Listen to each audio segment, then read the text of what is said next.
Ladies and gentlemen, you have just understand one thing. You have reached into the universe of Out of the Blue. And we are here to satisfy and stimulate your mind. Don't rush, yeah. Don't rush, rain. I remember when you were. I remember when you were.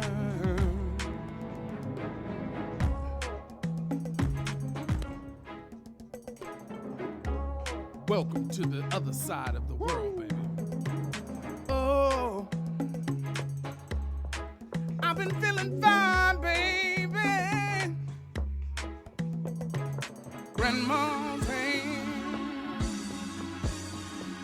grandma's hand,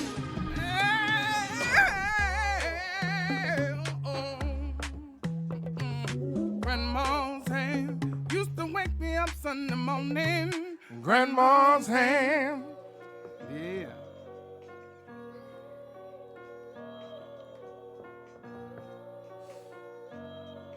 I guess they flaked on us. They both said they were gonna be here, but I guess not. Yeah, so we're gonna have to give the people a little something in the meantime. Yeah, let's go. Go on the dance floor. Give me an artist, Blue. Artist? Yeah, give me an artist. Give me a vibe real quick for the people. Anthony Hamilton. Oh, y'all in for something else. Don't bullshit with a ham now. Okay. I'm not gonna play one of his beats though. I'm not gonna do him like that. But we can get that. Yeah, that's my. You know, I can't do him like that. But we can get that. We can get that kind of vibe though. You know.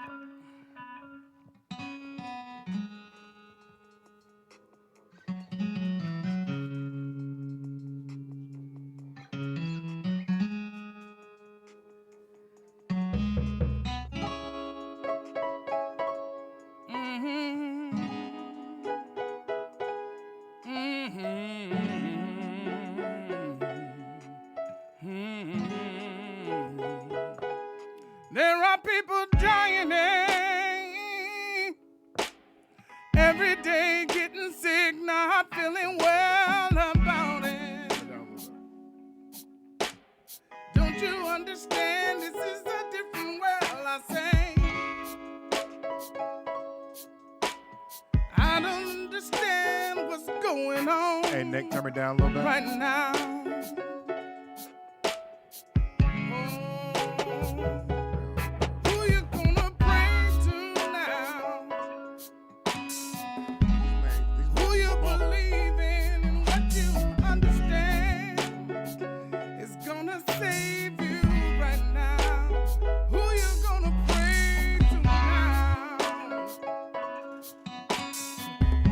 Be one of the first channels right there.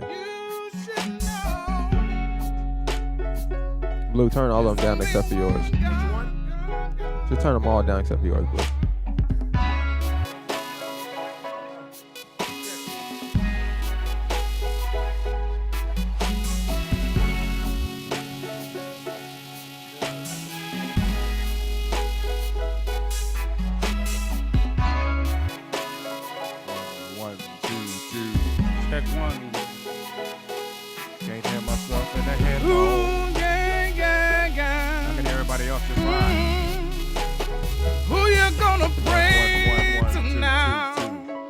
Okay, so there's two different Make controls. up your mind. One for the mic and one for for the music. Who you gonna believe? All the stories in the world make you feel so out of control. You losing your mind every day. Sitting in the living room watching the TV say, we're gonna, I still need to get turned up. Who you gonna believe? Hey, who you gonna pray to now?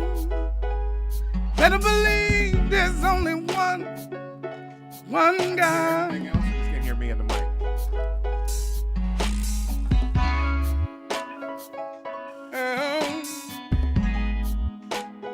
Who you gonna pray to now?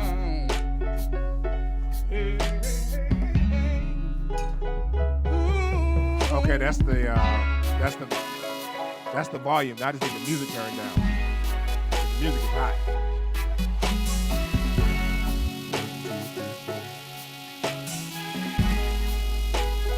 One, two, three, four. Still not getting a good mix.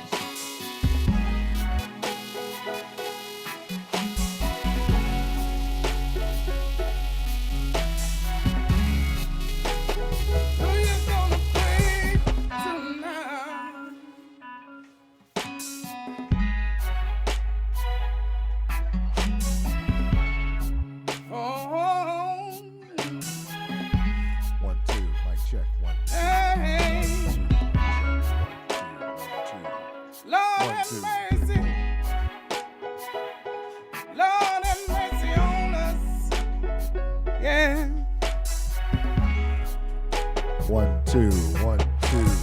Every day in the news we hear nothing but bullshit. Nothing but bullshit. Ladies and gentlemen, Welcome to Out of the Blue. yeah. Sounds good to me now. Sound good to me. That's Big Dave. Putting on my best BLU. So we're gonna about to start the show.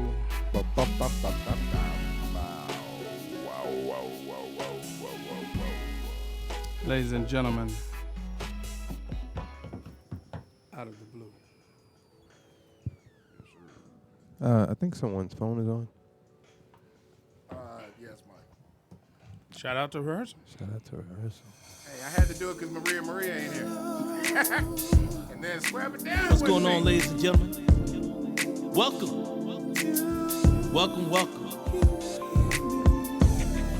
to the #1 show that you will hear anywhere in this country or any other continent in the world.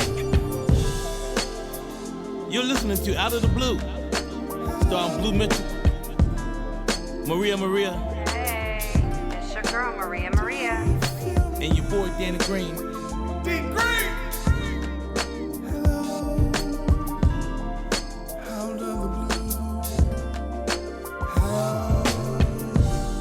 Out of the blue, y'all, where anything might come out of our mouths, out of the blue. A good opinion is everything. Maria, It's Maria. and your boy Dannon Green. D Green. This show will contain anything you may think you might not hear. You know when you can't get back? Time. Which means it's out of the blue. Yeah. Maria. We'll say something that you may not even think we might be thinking about. Are you for real? Yeah. 1, 2, 1, 2. Ladies and gentlemen, welcome to a Thursday at 6:30-ish. 6:30-ish. Yes, it's 6:58 on the dot. May as well say 7 o'clock. Now, today, it's a two-man show. You know what I'm saying? We're gonna rob this world with just two men. We're going to go ahead and make it do what it do. Now, hey, Maria, she has family in town. Her kids are in town, and she couldn't make it this evening, but she should probably call in. I'm about sure she's probably gonna call in and give us her understanding and her daily routine of what's going on in her life. And D Green, I don't know what happened to D Green. It got me a little nervous. You know what I'm saying? I don't know if he, something happened to him. Let's just hope nothing happened to him and that he all right.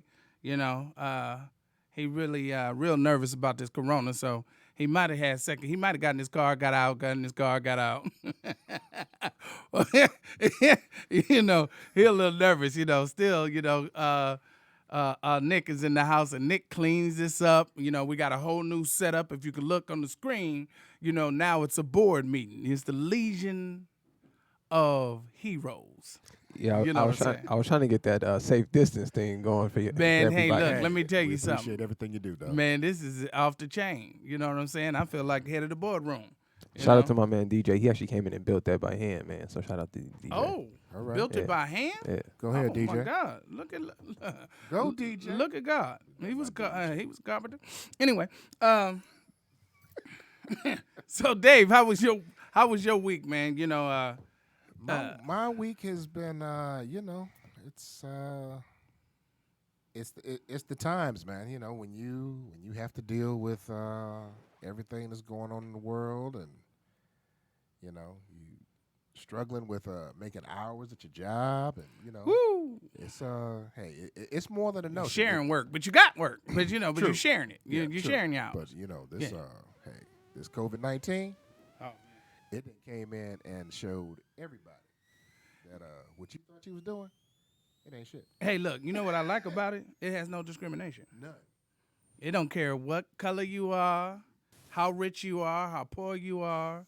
Nope. It just, if you gonna get it, you gonna get it. Cool part about it is it looks like that, and I'm sorry to say this, but it looks like we all gonna get a taste of it before we can control it. Before we can get a wrap around it, I think they compare it to the common flu and every common cold or flu or whatever that is, but everybody gets that. And so I think at a certain point in time, the cold part about it is that people that is taking people out when their immune system is like, especially anything has to do with their respiratory system, is taking people out. Unlike, not to say that the flu, common cold doesn't do that, but I'm going to be honest with you. I didn't know anybody. I didn't know anybody that knew anybody. I didn't know the man sitting next to the man sitting next to the man who died from the common flu or common cold. I didn't. And I ain't know nobody who had Ebola. I look, this coronavirus is running around here like bad credit. I know a whole lot of people with bad credit. And it's crazy that we're in this situation. And look, I just was in the store today. Just on my way here, I stopped at the store, and it was a liquor store, and the guy told me, tomorrow I cannot come in his store without a mask on my face. Are you serious? Oh, he told me straight up. He said, tomorrow you cannot come into the store without a mask on your face, and they finding people $1,000. Now, that is far few and wide in California or Los Angeles that you'll get fined for that. What the mandatory understanding of all of it is that all workers in stores, markets, or any kind of service job has to wear a mask, and the employer must provide or return them with their money that they spent on getting a mask. That is what's really mandatory. Okay. It's crazy that, hey, look, I have one, but look, I have a couple of masks, and one of them I have this kind of designer Okay. that look like I'm about to rob you. So I wanted to ask you a question. Yeah. Yes, sir. So are they specifying what type of mask or just a face covering in general? Right now, It's just they're a just face saying covering. something that's going to cover up your face. But the cold part about it, if you don't have that second layer, you know what I'm saying? It's all for show. You just all you doing is moisturizing your face cover. There's no benefit to just covering up your face whatsoever, except for these little droplets or particles, whatever they say is what's really causing it.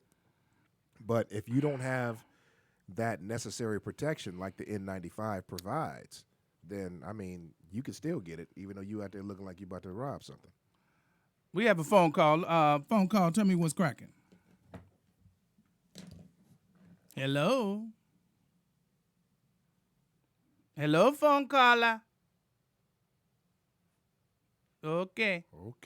That's all right. If you call, if you go on our Facebook page or our Instagram page, Give us your account number to your phone bill. We'll put something on it. Until then, Just a little bit. you know what I mean. We do have a CB number, breaker 19. Anyway, so when we're talking about things not going back to the norm, they've predicted that AMC theaters might not make it through this. Yeah, I saw that. They might not make it through this. That they might not be able to return, because you got to understand. Okay, so what most people don't know is when movies goes out, when they hit the theater gets 60% of what comes in through the theater, and the production, the major company gets 40%. So let's just say the movie cost $100 million. Well, the first weekend it made $100 million. The theaters got 60% of that. So the movie's still in the hole because it only made 40% of that. Okay.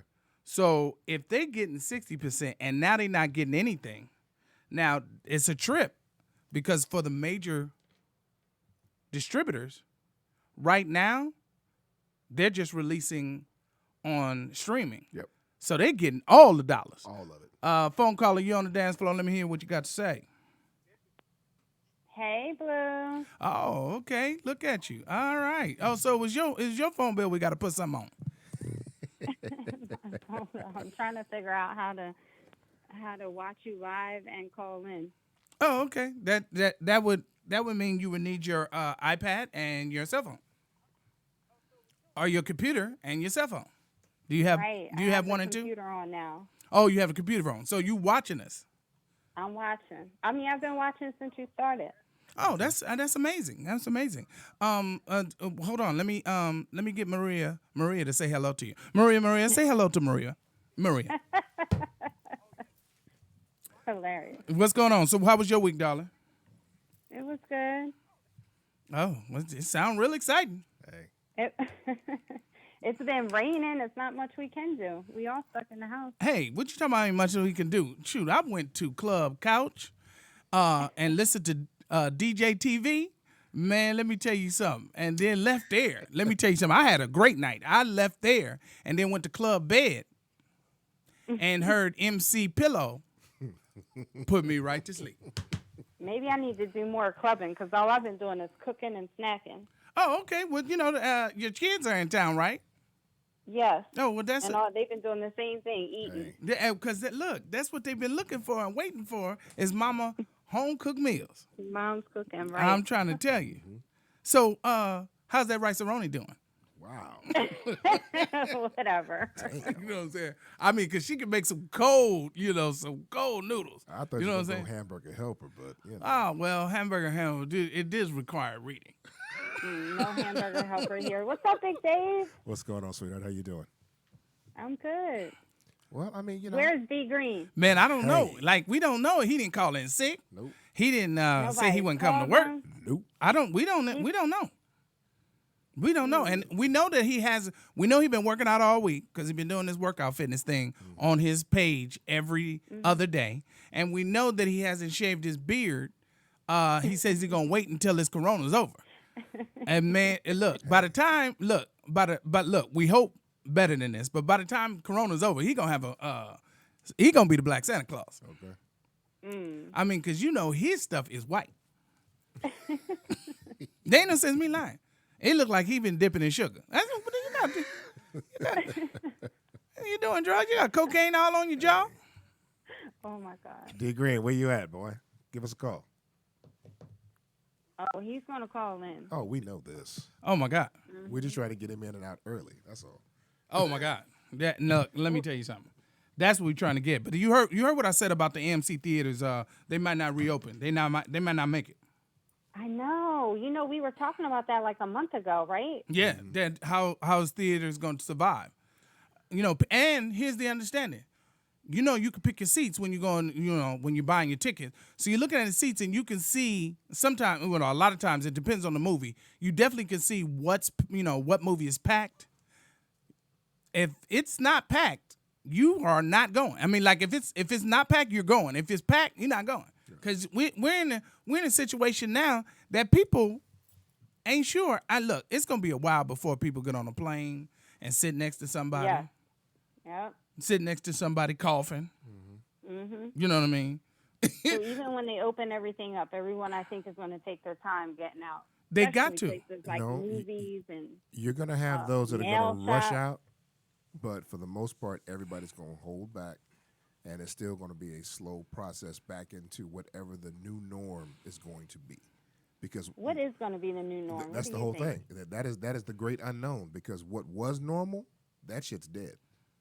Yeah. So, Super dead. oh yeah, Like let me tell you something. And look, I feel like me and my wife are on a staycation. My daughter ain't been to school and she ain't thinking about going. She loves the fact that she is at home. And look, she got everything except for a partner But to she play just with. might stay home. Is this going to be the norm until school starts? Look, let me tell you something. Look, my daughter has been wonderful, but I think about the parents that I saw. I saw a meme the other day. A mama and her kid was in the middle of the street scrapping. It was a meme.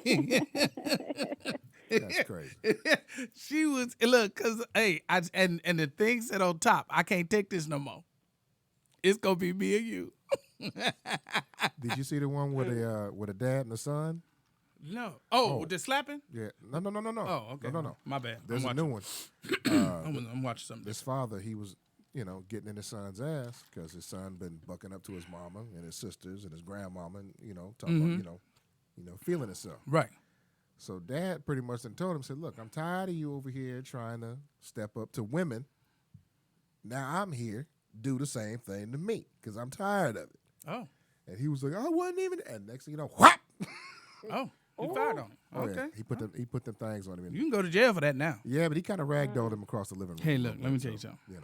When I was growing up, if you really could call the police, I would have called them so many times on my daddy. Ain't no sense me lying to everybody telling the truth. Oh my God, Yeah, but what were Look you what I'm going to do saying. when you got released? Hey, look, let me tell you That's something. what I want. He got released and gone right back in. Yeah.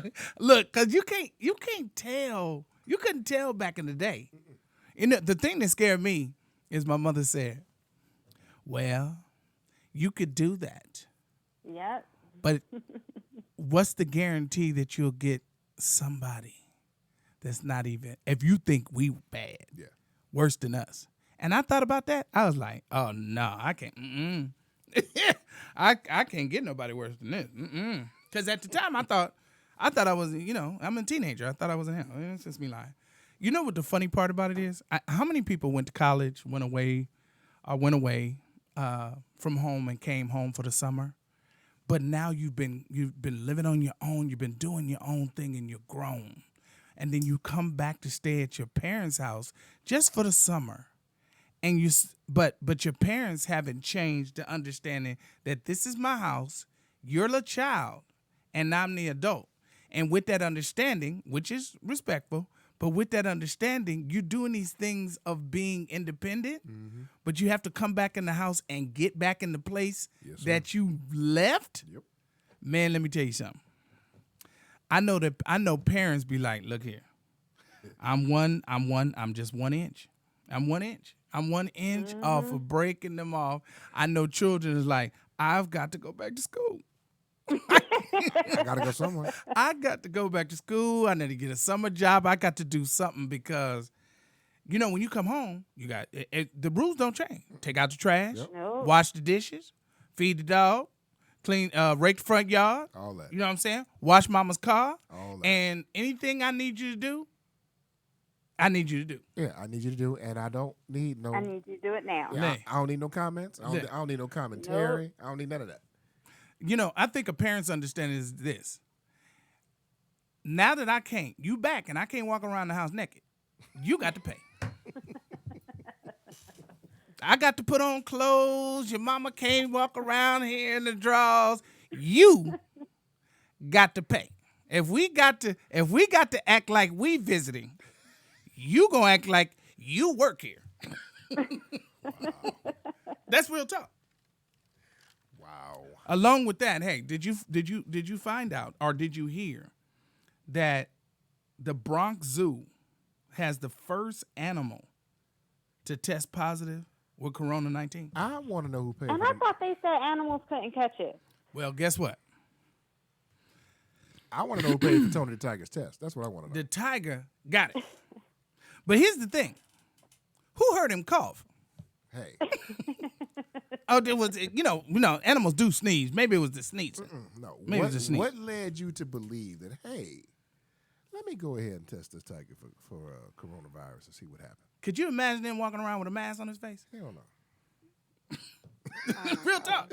N95 No. over his tiger teeth. No. Look, they said animals couldn't get it, but this one was the first. First of all, second of all, who tested him? That's what I want to know. Who and why? Why? You know what I'm Yeah, saying? I wonder how Was they he did that. why? was he coughing? Was he sneezing too much? Like, Did he walk around and say my chest hurts? yeah. I mean, What made him say, man? I think Tony got Yeah. the tiger coronavirus. Yeah, you grab him from the front, I grab him from the back. Man, let me tell you. I look. So That would have been the greatest unknown. the greatest unknown beyond Because Ain't understanding. no way in the world I'm testing no damn tiger. Maybe he was really acting sick, like lingering around, not really being active. I think it's a little convenient. Did you see that show on Netflix about the tiger lady? You mean the tiger dude? Well, it was a man and a Yeah, woman. They both had their tiger zoos. Yeah, they do, but it's about the guy, and she's a Is that the her ti- story's in there The too. Tiger King? The Tiger King. Yeah, I ain't been Oh paying yeah, the attention to that Tiger shit. King. That's what it's called. Yeah, you can see Maria done watch the show. Hey, did you hear I about the tried to monkey watch it. It with the wasn't gold tooth? I thought the lady they are claiming she put her husband in there or something, So and then the other guy was trying to get her murdered or something. I don't know. I don't so think I so can the watch lady episode has 2. her It's too own slow. zoo, and the guy is claiming that she's hating on him, and along with the PETA, they teamed up to try to destroy him. Oh, okay. Right, but she was doing the same thing he was doing. But yeah, but she, hey, look, it's about who But you she know was and who claiming know She you. was saving the animal. She claimed she was saving the animal. Now I saw something the other day where one of the tigers grabbed his foot. He hit him with his cane. No, really. He hit him with his I cane, saw it and too, then he but I pulled thought out it his was like gun a and shot. But I couldn't tell if he shot the tiger or just scared him. Probably just gave him a warning shot. And then he was like, I should shoot you dead in the middle of your eyes. And then he shot it off again. So I was like, now I have a homegirl, once again, Sammy D. Her and my other homegirl, Bear, because I don't want to get their real names, you know what I'm saying? They Wisconsin most wanted.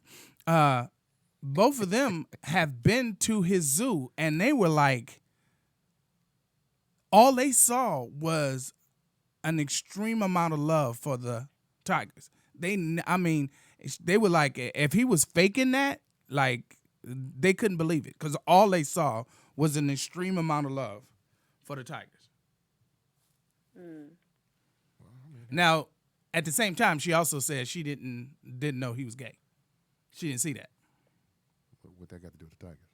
Well, I'm just saying, Now, who was gay, the women. guy? What I'm saying is, women have a gay radar, and so if she couldn't see that he was gay, she probably couldn't see that he was treating the tigers bad. Wow. That's all I'm saying is women can catch you better than anybody. That doesn't mean that anything was wrong with him. I'm just saying if she didn't see one, how Okay. Yeah. Yeah, I don't know. We moving on because Okay. Moving on. Yeah, we're moving on. We're moving on. So Maria, yes. you black, right? Okay, I now am. yeah, you ain't We've even had got this to answer that. You ain't even got to answer that. Mm-hmm. Do you believe that black people are getting this more or faster than any other race? Well, the statistics show they are. Okay.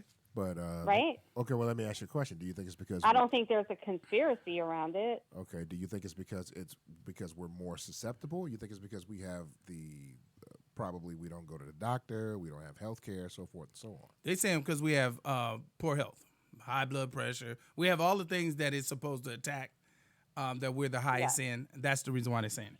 Yes, and I do think that makes sense. Okay, but my understanding is if we don't make up the majority of the population, how are we the number one?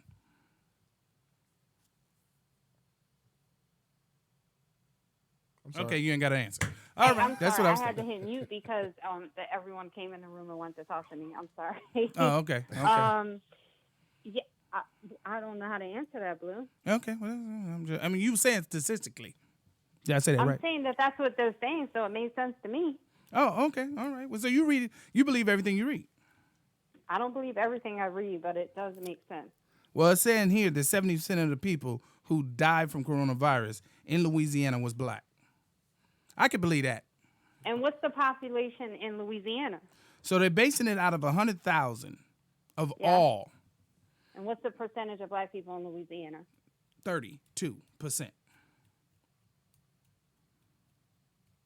But they're basing their 32%, 32%, but they're basing their thing their whole measurement is out of 100,000. Okay.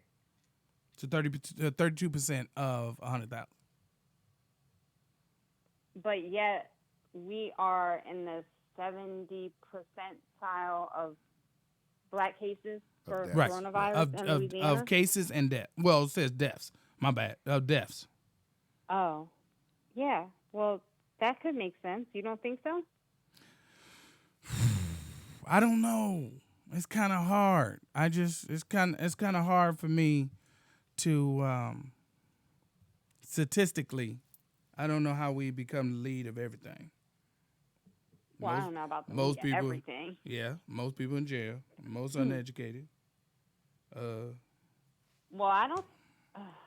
I don't know. Well, That's I a do kind of think deep conversation, huh? Yeah, we can say that it for is. another That's time. gone in another direction. But as far as corona, Yeah. you know, I think based on what they're saying now, having some of these underlying medical conditions, some of them are, black people are high risk of that. So that would make sense that we would be, I think that we would have higher numbers, right? Okay. On top of, I think I hear more, well, I probably shouldn't say that. Maybe white people are doing it too, but black people, I feel like we're still hanging out, still having parties, still having get-togethers, still going to the places you're not supposed to be going to, hanging out. I don't know. I think we weren't necessarily following the rules So as a collective. Well, I know the mayor of Louisiana. Oh, you know him? No. Oh, Oh, okay. female. You started that off like you know him. My bad. Yeah. Anyway, she was on the news saying that you know, if they had the proper warnings from the federal, as far as, you know, don't do this, don't do that, because they still had Mardi Gras and they still had some other. They still did Fat Tuesdays. Okay, so this I tried to explain this to somebody else. But wait a minute, wasn't that in February? Yeah. That was in February, and that's when But that we was. didn't really get the warnings about it until March. I know. So I tried to explain this Yeah, but they knew about it in to a lot of January. people. Who knew about it in January? Shit, everybody. Yeah, not everybody knew about it in January and February. Now, and some powers that be, we believe that they knew. The federal government did. Yeah, but Oh, I okay, yeah, they did. I can't confirm that. We just have to assume that. But look here, I'm going to say this. I was telling somebody the other day. We live in Los Angeles, California, and so we have great weather. Even our bad weather is great weather. And a lot of, so like Florida, Louisiana, they have moments that they can make their money, and then they have to shut down for tornadoes, hurricanes. Like what we doing right now with our hotels closed. I've been to South Beach, and hotels were completely closed with white sheets, only a security guard and a maintenance person on deck because it wasn't their season. So if Corona comes in during their season and shut them down, and then they normally have to shut down anyway, you're crippling the economy of a whole lot. New Orleans? Man, I've been in New Orleans, Miami too, where I'm in my hotel, I get in the pool, I'm in the pool. It started raining quick, lightning quick. I got to get out the pool. I get out the pool. I sit down on the side. It stopped raining. I get back in the pool. Boom. It started raining like scary. I got to get out the pool. I did it about 5 times, and then I was like, you know what? I'm going back to my room. You know, I'm just saying that we're in a situation that things are other cities and states economically, they trying to survive. And so it's not that they don't want to take it seriously, but what's serious before coronavirus came, what's serious is my light bill, my water bill, my gas bill, my rent, my car note. That's serious. And coronavirus might kill me, but for damn sure while I'm living, I can't be without these situations, especially if I have family. Of course not. But, you know. So that's an excuse to put yourself at risk? Look, check this out. Some people put themselves at risk every day to feed their families. Police officers, firemen, our health workers that's out there right now. They're putting themselves at risk to save our lives. You ever watch those movies where they go, like Saving Private Ryan, and they send a whole platoon to get one dude? Yep. 5 dudes die to get one dude. No man left behind. Yeah, but we're talking about extracurricular activities that you have to refrain from doing to help not spread the virus. And I feel like that's kind of where it was happening. No, I get it. I get it. The partying don't make sense. Up on the beaches don't make sense. Look, here, a guy got fined $1,000 for surfing. Like you saw where they had to wrangle those 12 dudes last night out of Malibu. Police was out there getting surfers out the water. Really? Yep. Really? Out in Malibu, 12 dudes out there just surfing. Look, going I ain't against every rule. I ain't never wanted to be in water that bad. No. Ain't no sense me lying to everybody telling the truth. Well, you know, when it's storming, you know, they claim you get better waves and all that other kind of shit. But hey, no. I was going to say it's been it's been raining the last 3-4 days. Oh, no, you get better waves when it rains. Not that I'm an avid surfboarder. No, at all. You know, not that I hang 10. I don't even hang 5. Hey. You know what I'm saying? Not at all. Now, I was a lifeguard during my slimmer days. Okay. The only reason why I didn't say nothing because I know it's true. Hey, check this out. I wasn't trying to make you believe me. David, you said that like I didn't convince you. Yeah, but I'm a channel Speedy right now. Impossible. Oh. But it's actually true. So hey, man, it says me lying. So I got a friend named Lisa Bloom. Now, Lisa Bloom is Gloria Allred's daughter, the famous attorney. Okay. She is taking on the first case of discrimination due to coronavirus. Good. Hey, look, that they are treating her, that the person, her client is being treated differently and abused because of coronavirus. Now, does her client believe it. have the virus? Well, I didn't finish reading the thing, so I'm just going to say, all right. Maybe. Because I was going to say, if her client has the virus, of course you're going to be treated differently. What do you mean? No, if her client has the virus and she's complaining that she's being discriminated against, well, of course you're going to be discriminated against because you are a contagion. So hold on, let me go to my dictionary and make sure that was a word. First of all, I don't make up no damn words. Secondly, I'm saying if her client is infected with the coronavirus, of course she's going to be treated differently. Well, let me ask you a question. Maria, remember you brought up this conversation last week about this 5G. It will not die. That 5G coronavirus just will not die. The conspiracy that they're linked. Mm-hmm. The conspiracy that got so bad is that they're saying that while we're in the house, they're up on the towers and tightening up that 5G so we can get more rays. That's how far this conspiracy has went. Yeah, I don't know that I believe that conspiracy. Hey, look. If you see in my neighborhood where I grew up, if you saw a dude up on the pole too long, he was getting free cable.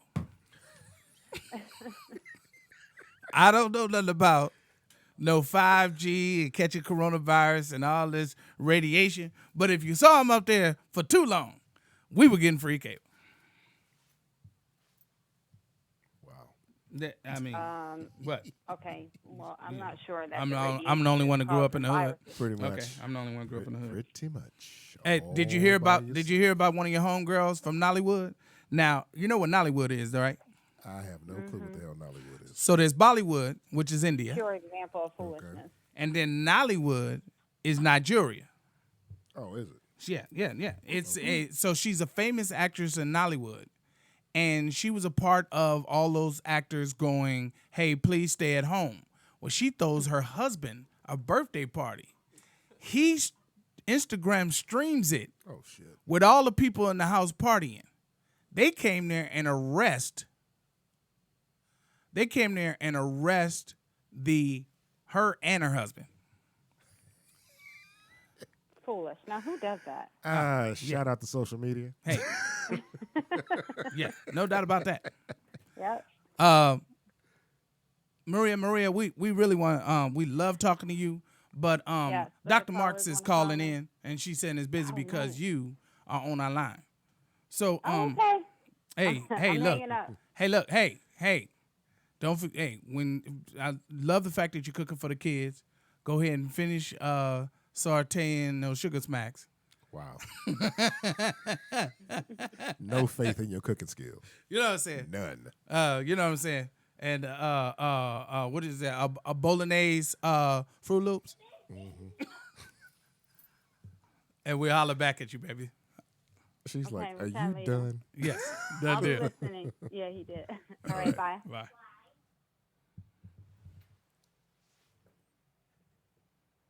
Yeah, so we I was saying that we was gonna have Dr. Marks call in, and she's about to call in, and we're gonna talk about how it's affecting pregnancies.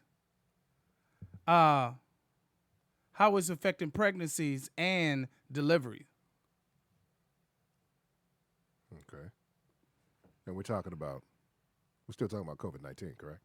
Yeah, I mean, is there anything else to talk about? At the current moment? Oh, you know what? How about them Dodgers? Nope. All right, we got a call coming in. Ladies and gentlemen, no doubt about it, this is an OBGYN that I believe in. I wish he could have delivered my baby. Dr. Marks, how you doing, darling? Hi, Byron. How are you today? Okay, what's going on? You can tell she know me. She said, "Hi, Byron." I was like, who's Byron? Byron.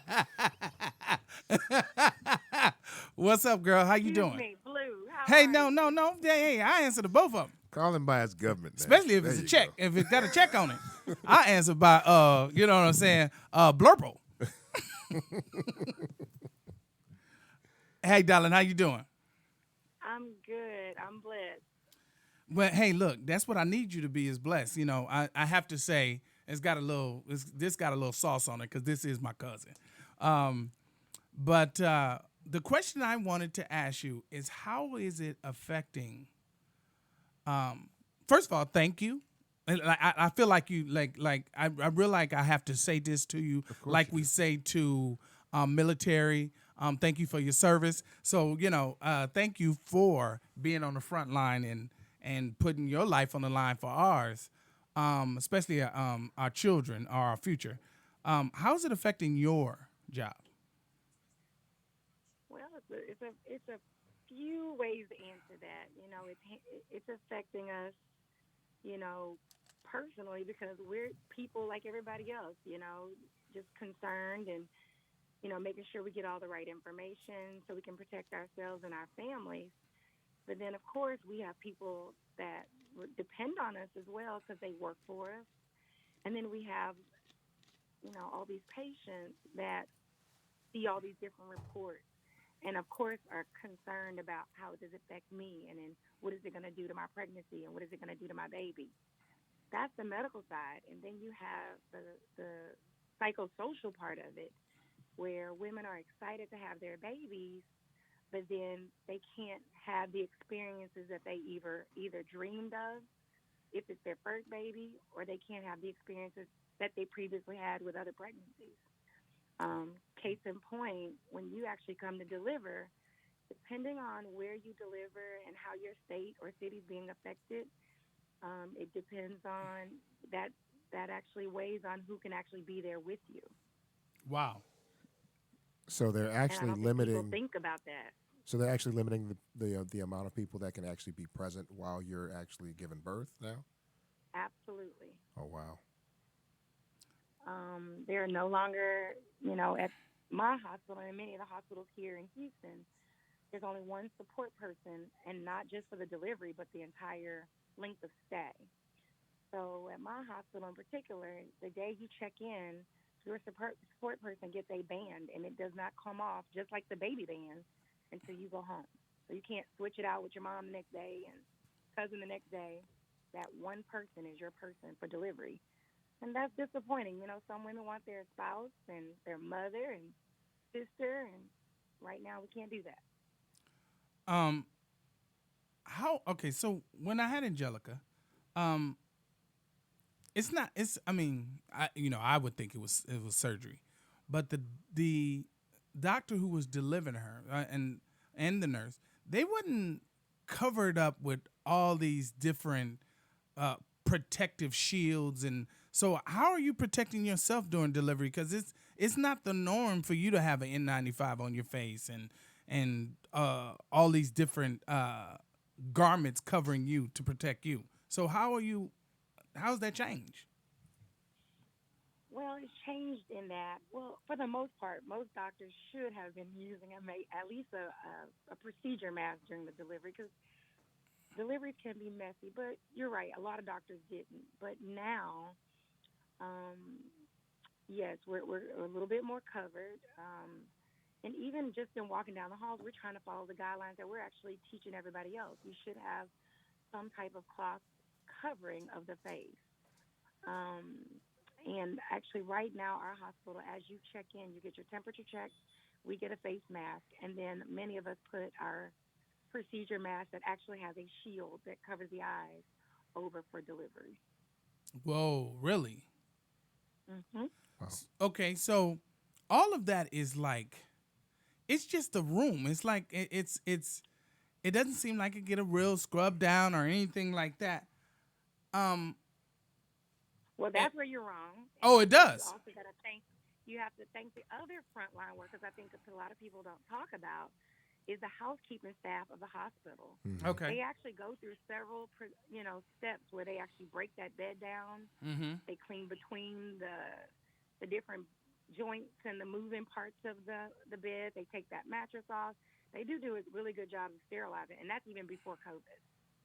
Okay, so if someone came in, how do you know if the daddy? Well, with the mama, she's constantly getting some type of check. But with the Right. father, how do you know if they don't have it and they come in this sterilized but open environment?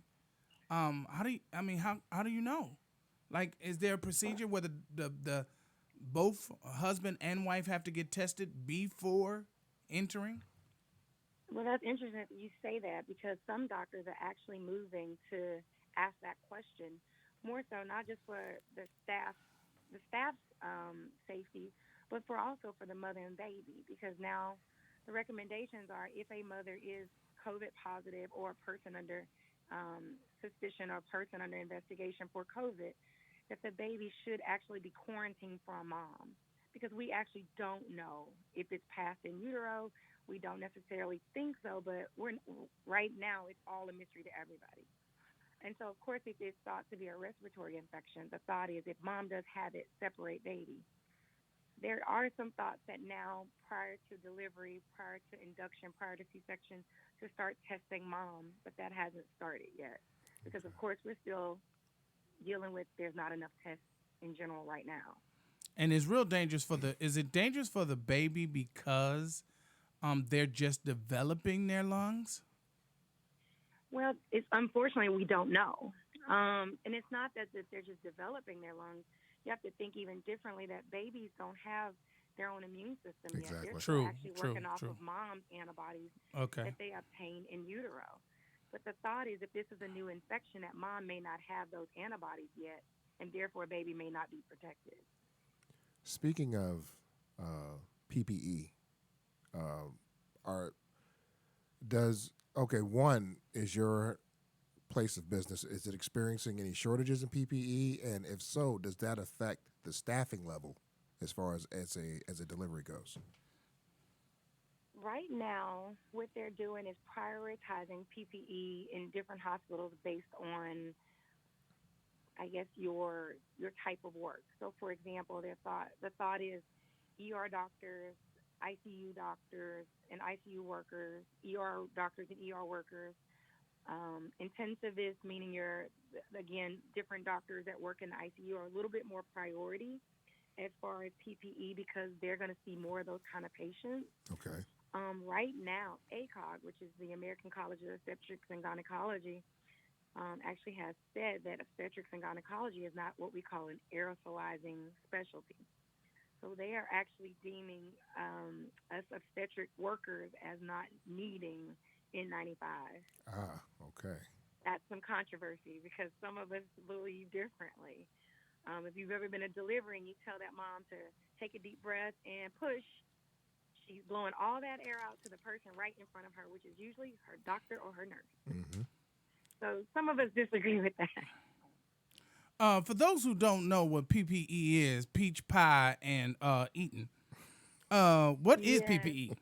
It's personal protective equipment. Oh, okay. Right on. Okay, I like peach pie and eating. And of course, there's different levels of it. You know, you have just like the face covering cloth mask, you have the procedural mask, you have the surgical mask, then you have your N95, and then you start getting into some of the things that people see on TV, and they look like they're spacesuits with the tubing coming out of that bag that has a battery pack attached to the person that actually pumps purified air into that mask, and that's another extreme. I got one for you. So Mm-hmm. you bring in your body blows out air, oxygen, right? Or takes in oxygen, right? It breathes in oxygen, and then it throws out carbon monoxide. If you have your face covered, aren't you trapping or keeping or inhaling or taking in the carbon monoxide that you're supposed to push out? Carbon Well, the good thing is you're dioxide. not taking in carbon monoxide because that'd be a lot more dangerous. That's the stuff that your car puts out or, gas puts out into the house. Shout out to Get on him, Doc. Get on him, Doc. shout out Thank to you. LA Unified. Go ahead. But the thing is, depending on the protective equipment that you're using, and your healthcare workers can actually tell you this, some of it is a lot more porous and easier to breathe in than others. Mm-hmm. So that's actually why they actually say if you're just general public and you're just walking around, you really probably do not need that N95. If it's social distancing, you don't need to be up in somebody's face where you need that tight of, because it's very actually difficult to breathe in. If you keep that on all day long, it's kind of hard to breathe in if it's fitted properly. True. If It it's hurt easy to my breathe neck. in, it's probably not fitted properly. It hurts my neck. The N95, because I got an N95. And it hurt my neck. Ain't it since me lying and everybody telling the truth. It hurts your neck. It hurt my neck because the way it strapped me, because you must ain't got an N95. You must got a K92. The way it's strapped around your neck, it don't go around your ears. Maybe some of them do, but the one I got, it goes over your head and around your neck, and then you put it on your face. That's the so it's problem. hurting my neck. Look at your head. That's the problem. Oh, okay. All right. But anyway, At this moment. just get a But bigger. actually, I just realized I didn't answer one question you asked. Oh, please. About the dads, about the supportive person that comes in. Oh, okay. There you go. Honestly, unfortunately, we are at the mercy of the honor system. Unfortunately, we are trying to screen our support people, just like we screen the moms. We're taking temperatures. We're Right. asking those questions about exposures and Uh-huh. illnesses and symptoms. But of course, we just had a case that made national news where a support person, a father, didn't want to miss his delivery and lied about his symptoms. Oh, Oh, wow. damn. His wife were both positive, Ooh, which put everybody at risk. everybody. So Especially the baby. how many people ended up with it? You know, they didn't really publicize that, Okay, but okay. you know, in a delivery where you have your nurse, Mm-hmm. you have your physician, Mm-hmm. a lot of times you have a nurse to come in and take care of the baby. Right. You may even have the doctor for the baby to come in. You potentially could have 4 to 5 extra people working for that delivery that you just exposed, who all have families. Now, do they know that he knew beforehand he had it, or they're assuming he had it? Um, the They, thing I mean, about are they it is assuming that he knew? apparently we weren't truthful in the screening. That's the understanding I have. So let me ask you a question. And I mean, are y'all able to sue him for loss of work, loss of time? Somebody's Probably going to. not. Wow. Because he didn't want to miss.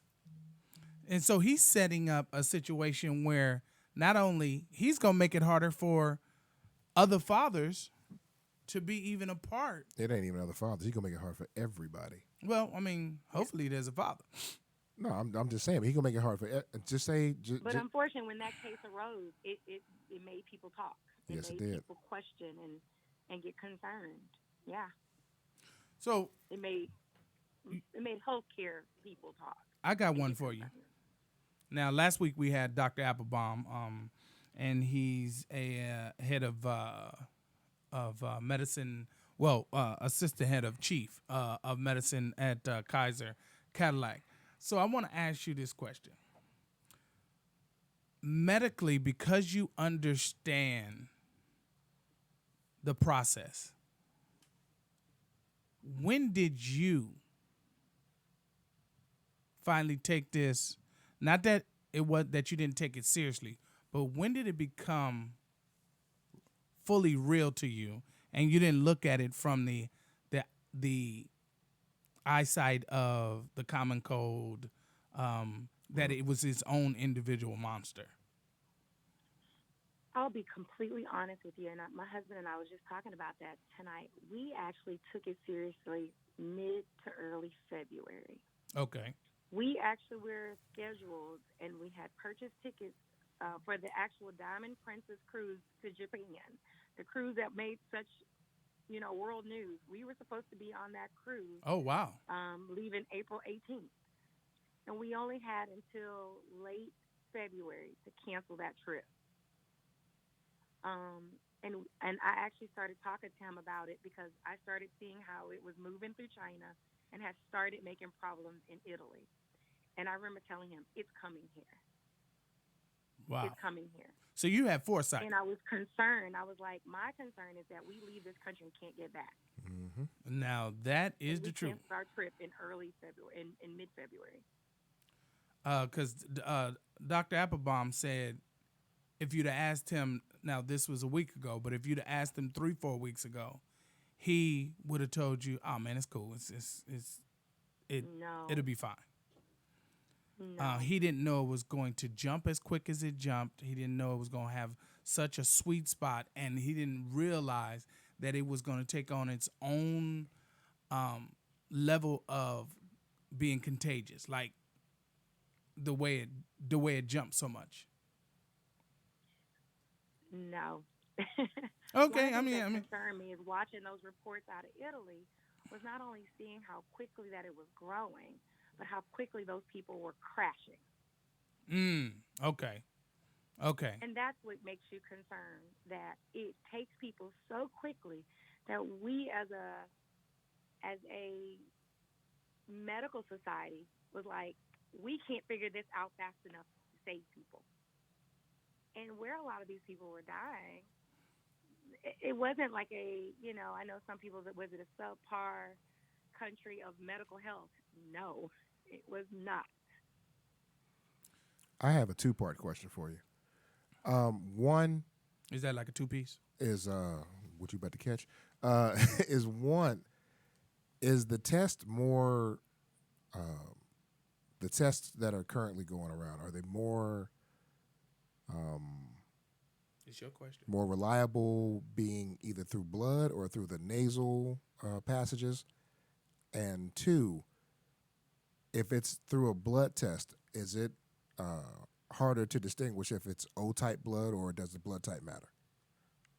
The unfortunate part about it is right now there's really no standardizing of this test.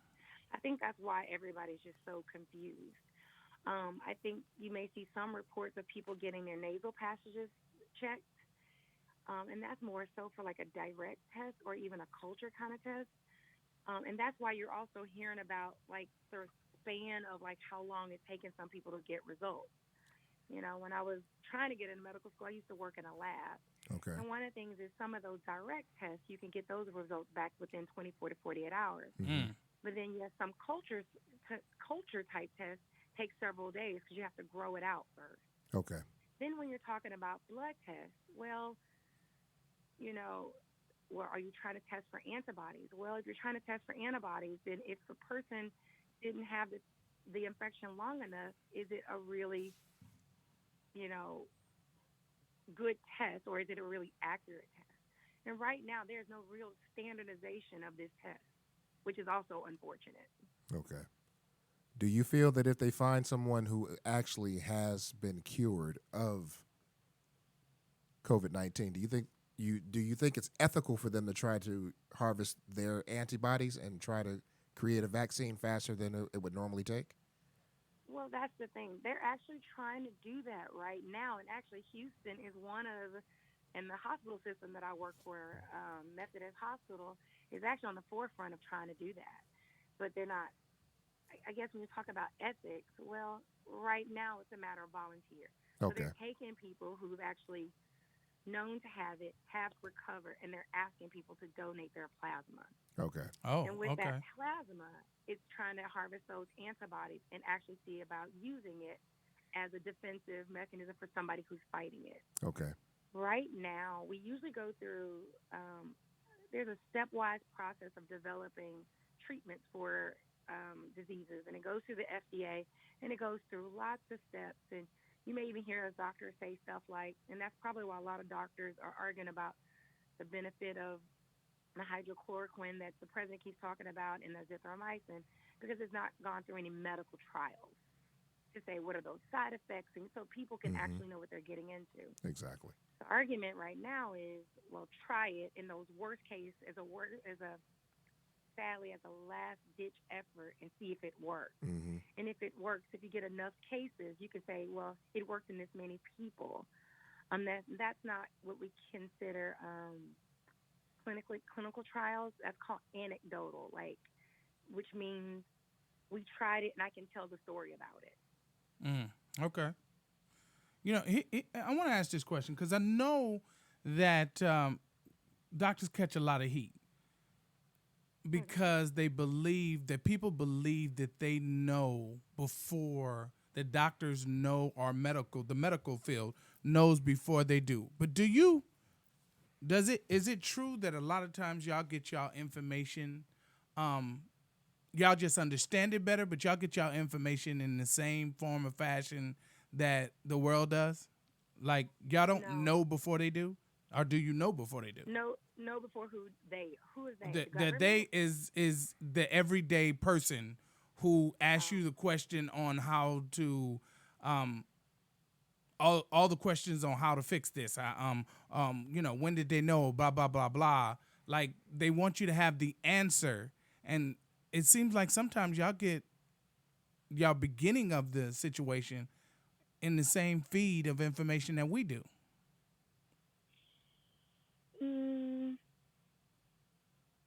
Yes and no. I'm gonna say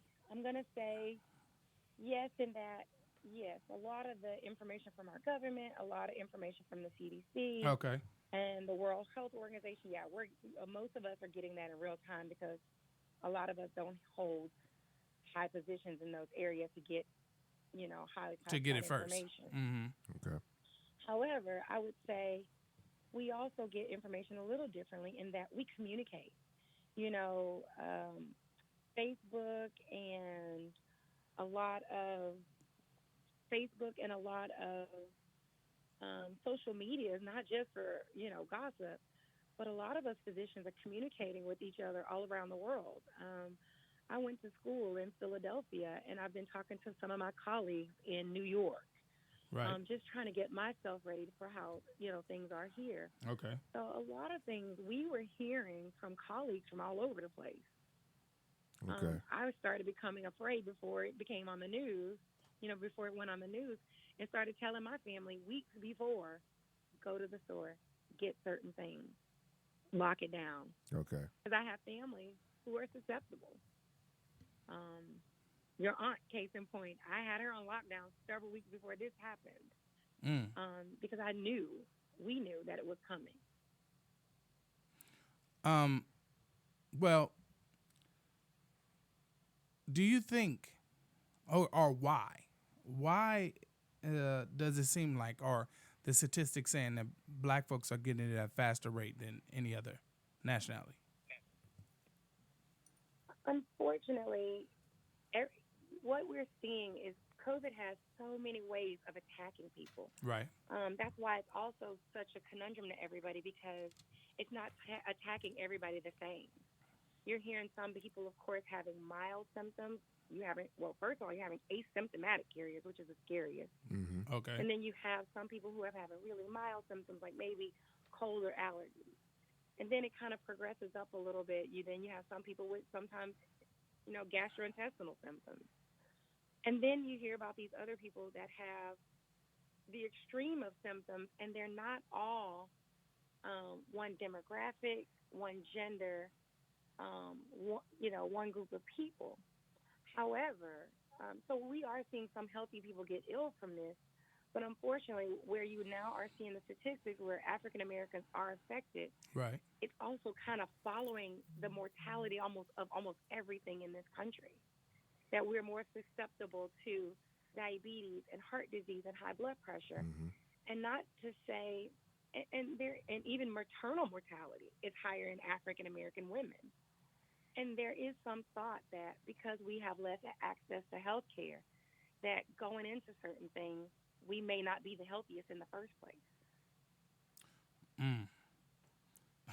So, okay. So, even if, I was thinking, because in, like, say, New York, they live on top of each other. In the sense of, when I'm saying on top of each other, they live in a lot of the Close proximity. Yes. And a lot of travel. But the like the ghetto environments of the apartments that are next door to each other, is just level on top of level on top of level. Marcy Parks, those kind of situations. It was easy, or because they live in proximity, it was easy for the virus to jump. Everybody touching the same, going up the same elevator, going down the same stairs, touching the same railings. I think that's actually, I honestly, I think that's why it spread out of New York so much in general, because that's just how New York is. Even in Manhattan, people live up, not out, like in, say, other cities where you have big homes and yards, and you have quite a few feet between, your proximity and your neighbor. That's just New York. And if you've ever been to New York, even traveling in Manhattan, you're tight. You're you're on top of each other. Times Square, you can touch about 50 people just walking down the street. Man, I'm telling you, it's crazy. It is crazy. My last question for you is the one I also presented to Dr. Applebaum, and it was this: what do you hope that we walk away from this with? Because there's always a good side. There's got to be a good side to the bad side. Like, there's got to be something positive. What do you hope we walk away from this with? Well, for me, it's a twofold question. Okay. There's a professional answer, and then there's my personal question. Mm-hmm. My personal answer. My professional answer is for our healthcare system, as we can see, this disease does not care about your politics. It doesn't care about your socioeconomic background. Ain't no doubt. It doesn't care about your education. It doesn't care about your race. This disease is taking people. Mm-hmm. That we need to get our healthcare system on a more uniform level, make access easier for people, so then that way we're not behind the curve on some people because they didn't have access to care. Okay. But I've been to Canada, and I have friends from London. Their that healthcare setup, which is supposed to be free, they said it's the worst. I'd have to think about the worst. And why In they other think words, it's the they're worst. saying that to get, even though it's free, to get attention, is very hard because it's free. But It's probably a managed care system. No doubt. Unfortunately, it's probably where you have a gatekeeper. You have to go see your primary care doctor. Right. They have a bellyache. Then you have to get permission to go to the specialist. And at the end of the day, that's all unfortunate and inconvenient. But at least everybody has access. Okay. So it's your choice if you don't want to go through all the steps to figure out what's going on with you. Not necessarily your choice, but sometimes you have to be an advocate for yourself. No. And have to You push always got to and be an ask advocate the for yourself. questions, and be an advocate for yourself. Even now in our current healthcare system, you still have to be an advocate for yourself. True. Or have somebody willing to be an advocate for you. But for me, that I see a better situation for our healthcare system.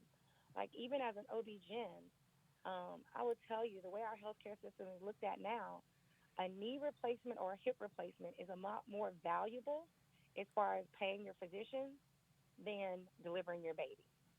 Oh, really? I don't know how many babies I think I have need to a knee deliver replacement to equal a hip replacement. No, I don't need a hip replacement. And you're thinking that's a really important job, bringing life into the world. That's true. The risk associated with it, but it's not reimbursed that way. Wow. But then, on a personal level, I've hoped from this that that we learn that all that we have in this country can be just taken from us quickly. Ooh. All the things, and people need to learn like what truly, truly matters. And all the things that we strive to acquire and achieve, it doesn't matter at the end of the day if you can't live to see it and enjoy it. That's true. Man, now if that's the truth. Right now, I hope people are starting to learn like what really, really, really matters. And live life accordingly, where you're not just letting life go by, trying to acquire the things. As you can see, one day without a job, one day with a job, the next day without, and all those things that were important that you spent so much time acquiring are inaccessible. Wow, man, great. I mean, you have been definitely on point. On a personal note, congratulations, you did get married. I did. Yes, and you yes. sung at my wedding. Yes, I did. Hey, look, it was my pleasure. I made him promise me 10 years ago before I even it was a done deal. I had thought of a husband. Yes. And he's I love your husband. He's a great guy, wonderful personality. Now, did you take on or add God, I got married last year. Yes. I couldn't imagine trying to plan a Oh wedding my right God. Did you take on is it just Dr. Marx? Are you doing The Dr. hyphenated joint? Is it Dr. Bugs Marx? How are you? Are you just leaving it the way it is? Right this second, I am Dr. Mark. Okay. But I am in the process of becoming Dr. Mark Denson. It's a process. It's a process because you got to change a lot of stuff. Make sure you don't lose any of that credentials. Yes, but no, I am Dr. Mark Denson. Okay. Well, congratulations, and I appreciate you calling in. Hey, I know you was obligated because it's family, but at the same time, it's all love. And man, I love you. And please stay safe while you out there. Keep delivering them amazing children in our future. And once again, thank you for putting yourself on the front line Thank you for for having us. me. Thank you, baby. Good night. Have a All good right, one. Doc. Thank you. All right, ladies and gentlemen, we're going to have to take a break. But yes, that was Dr. Marx, OBGYN. I hope you got a lot of information from that, Houston. especially if you're trying to have one, because let me tell you something. The first baby going to be named Corona. Oh, no. It's already been done. COVID. It's already been done. Nitina. One or the other. It's going to be a lot of baby boomer. I was born during a COVID thing, the 60s, the 80s, there it is. We're going to go on a break. Much love. Hold on. Out of the blue.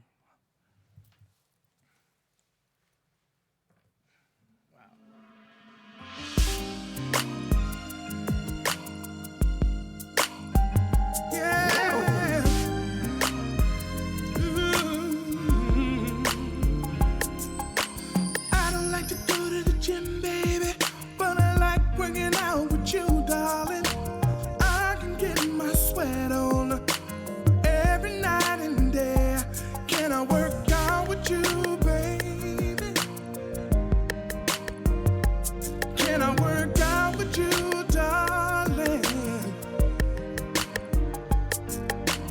I don't like to do push-ups, pull-ups, or anything physical other than you, baby. I can get my muscles pumped up, oh, my muscles pumped up with you, baby. Can I work out with you? Can I work out with you? That's all I wanna do. Can I work out with you? Can I work out with you? That's all I wanna do.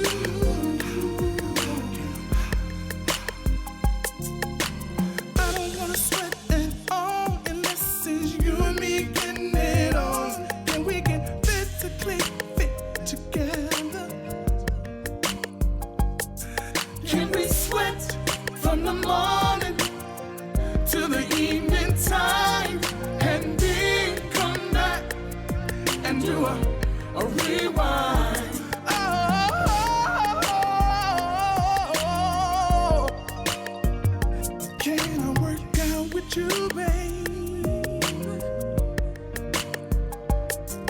I can get my muscles pumped up, oh, my muscles pumped up with you, baby. Can I work out with you? Can I work out with you? That's all I wanna do. Can I work out with you? Can I work out with you? That's all I wanna do. All I wanna do, yeah.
so strong.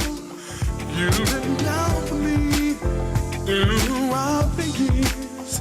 No matter what went wrong, you would catch my tears.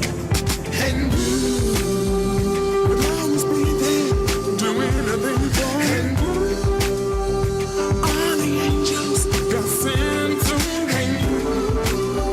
Smile at me, and my day gets better. And you make everything okay when we're together. It's a standing ovation for being the one who helped me change my life. Change my life. You deserve a standing ovation for being the one who helped me make things right. You raised me the best you could through the thick and the thin. You did what a parent should. You're my hero, the best part of me. You are so much more than love. You're the air I breathe. And you will always be there, doing everything for me. And you, all the angels got sent to me. And you smile at me, and my day gets better. Make everything okay when we're together. So a standing ovation for being the one who helped me Help me change my life. You deserve it, deserve a standing ovation for being the one who helped me make things right. Graduations, birthdays, Thanksgiving, Christmas, holidays. Family and friends all around. Wedding anniversary, a boy for you and a girl for me. Baby, that's what living's all about. Deserve a standing ovation for being the one who helped me change my life. Change my life, change my life. Deserve a standing ovation for You being deserve, you the one deserve. who helped me make things right. Make things right, I know. Deserve a standing ovation You deserve, you deserve. help me. You deserve, you deserve. You deserve, you deserve. Deserve a standing ovation help me Make things right. It's this evening. You deserve a standing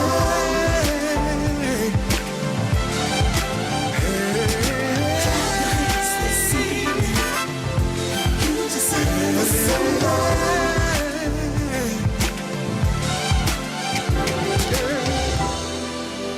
For so long.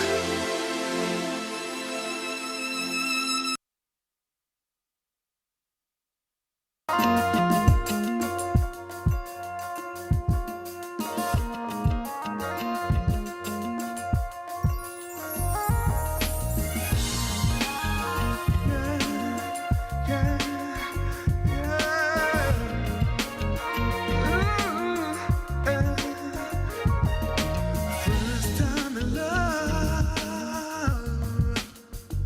was my last time in love. Felt so good, and I almost lost myself. When in love, things that you can't explain. because it's all good. I can't sleep, dreams are chasing me. Life is so funny. Got me going round in circles. My mind is so confused and my heart is so abused. Yeah. Tired of hearing the same things. And just let me go. Playing around with other lovers. And just let me go. You say you need to do your own thing. If you don't want me, Don't want me. let me go then. Starting now. So special, I can't let go. Then came down.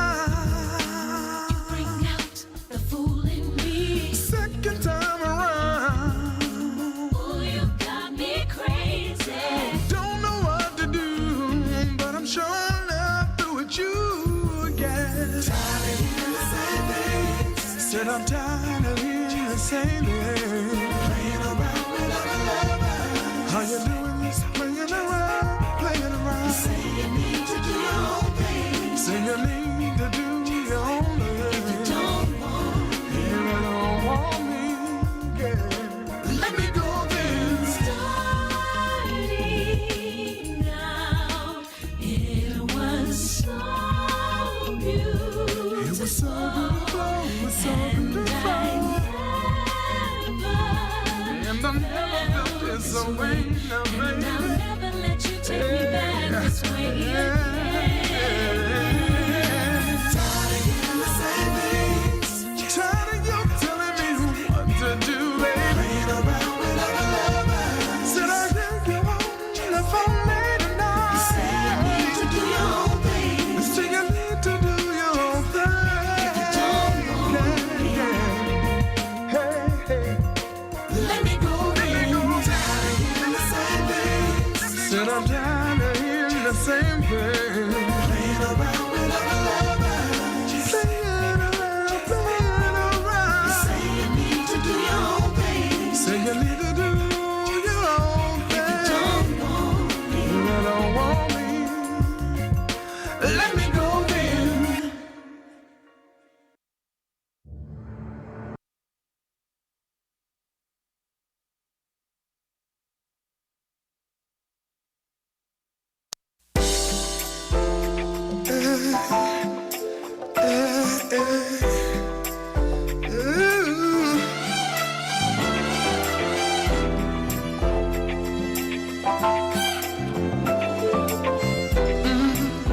Come on. I can't wait till you get home. You've been gone too long and I'm missing you so strong. You've been down for me throughout the years. No matter.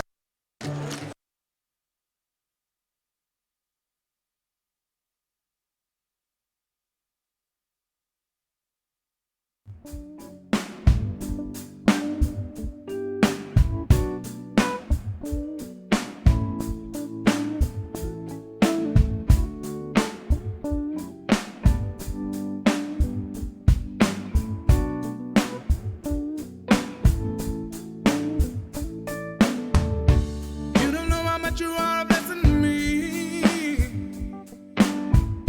So surreal, I can't believe.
sexy, you got that natural way you move. Listen to what people say when they know about you.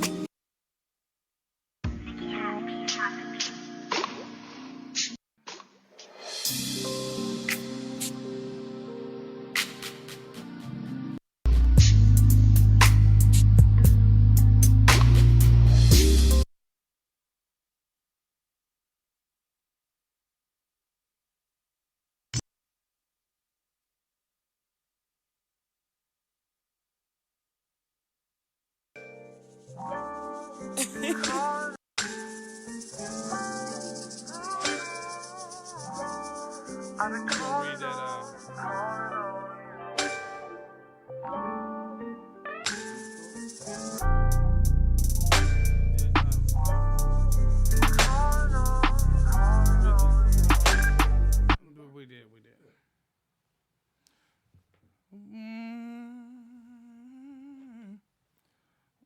Are we on? Are we on? Are we on?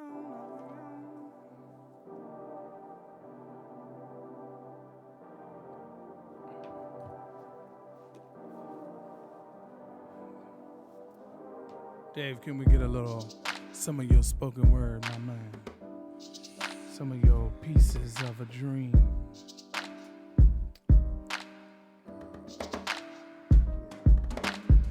I'll give you her.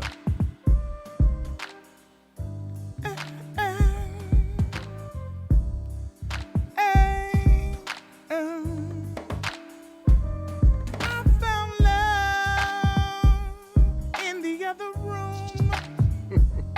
It's always been here, but I didn't see it 'cause it was next to me. I found love in the other room. Now that I have to stay home, I'm not home alone. You know, I was in the room all by myself.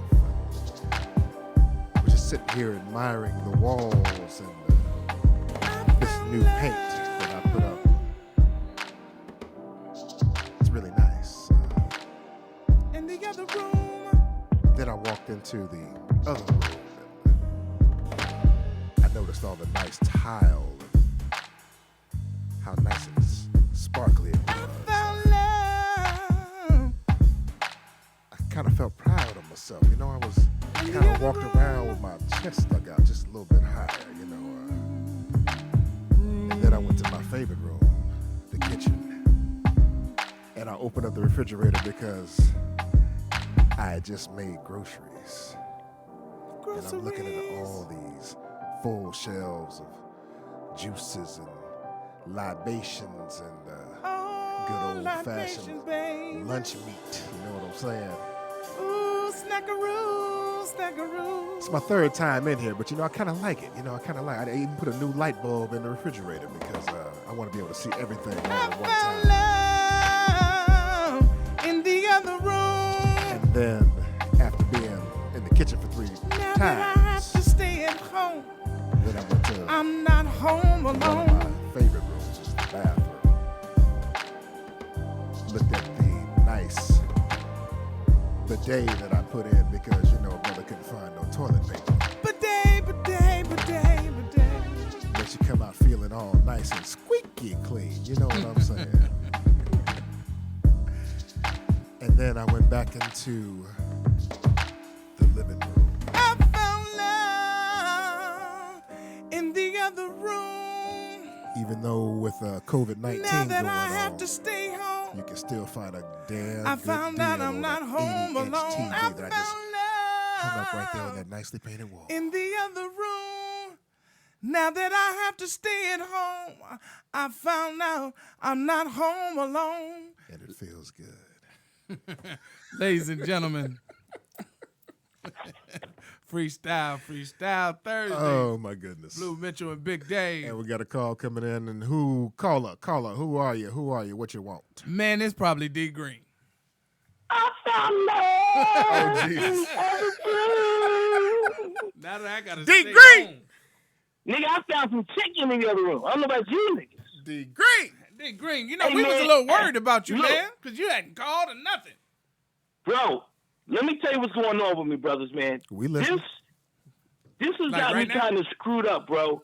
Okay. My days are getting screwed up. Okay. And then yesterday I had a death. I had a good friend of mine died in my God. Pasadena, Altadena area, unfortunately. Condolences, bro. And thank you, man, on the real, Nick. And I found out in the afternoon, and my whole freaking afternoon was just done. Like literally, you know, we all feel sad when someone dies, but it was the first time. I don't know if you ever had this situation where you hear about it and have you ever gotten your chest got tight? After eating Like steak. it literally it scared me, like because it was unexpected. It wasn't no coronavirus. It wasn't, you know, he didn't have sickness. It's like we were all on a thread just Saturday. Right. So with that, my day was thrown off, and then you guys know I'm still working with the foster kids. Yes, sir. Oh, So okay. yeah, luckily, thank God. So I've been covering. Man, it's just a lot went on. So, bro, when I got home today, and the thing about it, something said, "Do you have something to do?" And I was like, "I'm good." So now I'm eating, I'm sitting around watching TV and shit, doing nothing, laying down, watching golf, fell asleep. And bro, if it wasn't for me looking up and seeing on the page, I would have forgot. I forgot about the show, bro. All to your fan base, to our fan base, to the show, to you, Maria, Big Dave, and you, Blue. I sincerely, all jokes aside, apologize for missing the show tonight. Tonight was not my intent. The other 2 weeks was my intent. That wasn't my intent this week. All's forgiven. When I saw how Nick set up the table and everything, I was like, okay, Nick is, you know what I mean? So I was ready. I don't know what the fuck happened. So I apologize, man. I really do. I've said that Monday, where we all used to dread Monday, it's disappeared. Okay. Monday don't even exist no more. It's just It don't. And Friday don't either. Like Friday is like you're on Friday, like tomorrow's Friday, and it's not the understanding of what Friday used to be. And Monday is not the understanding of what Monday used to be. No, I saw a post that said, "I'm just gonna change it to this day." Well, because that day, we the all, other and the day. thing about it, here's the crazy thing about it. It's going to take people a while to get back on that schedule because it's like I told people, and I'm telling you, like Easter is Sunday. I said, now I don't know if, you know, some people may celebrate, some may not. Right. But I said, I'm going to get up Easter and put a suit on. Oh, okay. All right. I ain't got nowhere to go. Yeah, I'm But trying damn to it, tell you. I'm going to put a suit on. It's church in the living room. Right there on Church in the living room. Channel 56. I found church in the living room. You know, the fact that Okay, you hit the same note, I'm kind of impressed. Hey, you know. See, hey, Blue, I tell you, man, we need Blue. Me and you gonna go to the studio one day and drop something, man. We are. We gonna drop something. Mm-hmm. But He on gonna the drop a real verse. You gonna drop the mic. That's exactly what's gonna happen. Damn, ain't that a bitch? Yeah, I said it. Okay. Yeah, I said it. but so man, what y'all just said about those, bro, everything is, man, my whole life is turned upside down. And not all for negative. Don't get it twisted. Like, okay, since we've been in this quarantine, Right. I'm 32 pages into a new screenplay. Okay. Oh, okay. My new film. Bro, I've been cooking. Now, if anybody know me, Blue, I can't wait to get to the show to eat. Hilarious. So, because I don't never cook, nigga. Last Friday night, All right. I cooked lamb chops, nigga, like I was having company. Nigga, I Set had 2 plate spaces. chops and shit. I had a bottle of wine. Date I'm like, nigga, what myself. the fuck is you doing? Oh. Nigga, hey, nigga, I had the table set and looked and like, nigga, it's just you gonna be here. Hey, man, And lamb hey- chops ain't easy to cook. I mean, you can overcook them. It ain't like cooking pork chops. So No, but I'm you know, surprised. You did good. How they taste? Well, let me tell you about it. They were tasty. And you know what I did? Mm-hmm. I threw those motherfuckers in the broiler. Oh, okay. Nah, you don't cook lamb chops on top of the stove, homie. And you don't. You know, I know. It's Yeah, I know. You know. Now, if you tell me you lit candles, nigga, we gonna hang up on Oh, you. no, That's I'm all I saying. know. And you got dressed up. Dated yourself. Dave. Yo, I almost lit a candle, but I couldn't find the matches. you know what? So, Get your ass off the Just phone. as long as you didn't have to roofie yourself, that's cool. Oh my goodness. but on the real though, man, this thing. So on the positive part, I've been writing. Now I have to say this. All jokes aside, man. Mm-hmm. I got to thank God, man, because my job was not affected. My other job is the entertainment. I got cracked. Yeah. I'm probably losing about $5G this month, with last month and this month. Yeah. In terms of, I had some speaking engagements and some comedy shows. And that's not a lot to a lot of the big comics, but for me, it is. Because as you guys know, Nikki, all you guys know, I'm trying to produce. You know how it is, Blue. So I try to stay home a lot because I'm writing. You know what I'm saying? Right. So anytime we have a gig, you don't want to miss that. That's true. And also, as you guys know, I don't know if I told you guys yet, or I think I did, but right before this all happened, I don't know if I got a chance to tell you, I got accepted into the Manhattan Film Festival. Oh, that's dope. I don't know if you want to go to New York at this moment in time. No. No one's going to New York at this moment in time. Yeah. So my point being is, I got a lot of good things happening, but because our schedules have been just flipped upside down, right? And usually, to be honest with you, now I know this is going to sound crazy, but I have to set an alarm clock because if I don't, I'm going to miss work because I'm thrown off. Oh, you know what I'm saying? No, that's true. You got too much time on your hands. Time on my hands. Got time on my hands. It's just a went away job. Yeah. Okay. I'm going to tell you, any convention right now during this time is a masquerade. You're right. Any convention absolutely at right. this moment in time is a masquerade. Ain't nobody doing that. We all in a masquerade. Okay. Man, let me tell you something, man. Let me tell you something right now. This whole thing is crazy. And we're going to get through it. But a lot of people's schedule and mindset is going to be it's going to be flipped for a minute. Hey, you know man. what I'm saying? Mm-hmm. Because who, like you said, Sunday night, we all used to be laying around, just laying around. You know what I mean? Because we knew what Monday was coming. We needed to be ready for Monday. Yes, we had to be ready for Monday. The mindset had to be ready for Monday. It wasn't just physically. Your mindset had to be ready for Monday. Now when you look up, it's Tuesday. Yep. Hey, think about it. And think about this. On Monday, especially if you're a person that likes to go out on the weekends and stuff. Right. And get your drink on. Yes. You know and I know on Sunday night, you detoxing. You either gonna go to church or you gonna be at home and you ain't doing nothing because what? You know you gotta go to work on Monday. You gotta get your head together. No, ain't no doubt. Hey, let me ask you a question though, Blue and Dave and Yes, Nick. sir.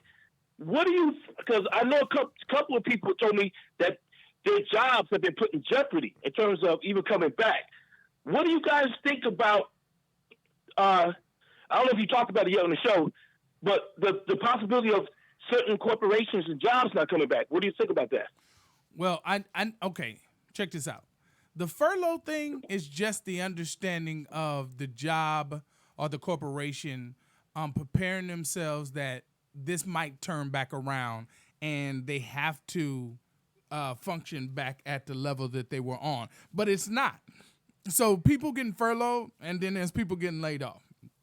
Right. And the reality of it, first of all, even with businesses, the first thing you do, if you have to lay people off and you're functioning with the minimum, you got to make sure you get back in the black before you start adding people to the dance floor. You're not about to, because I'm going to be honest with you, this was a time, in this moment, we had the lowest unemployment. So that means that a lot of companies were overstocked with. Now, Nick, Blue, how do you feel about saying that, considering who our president is?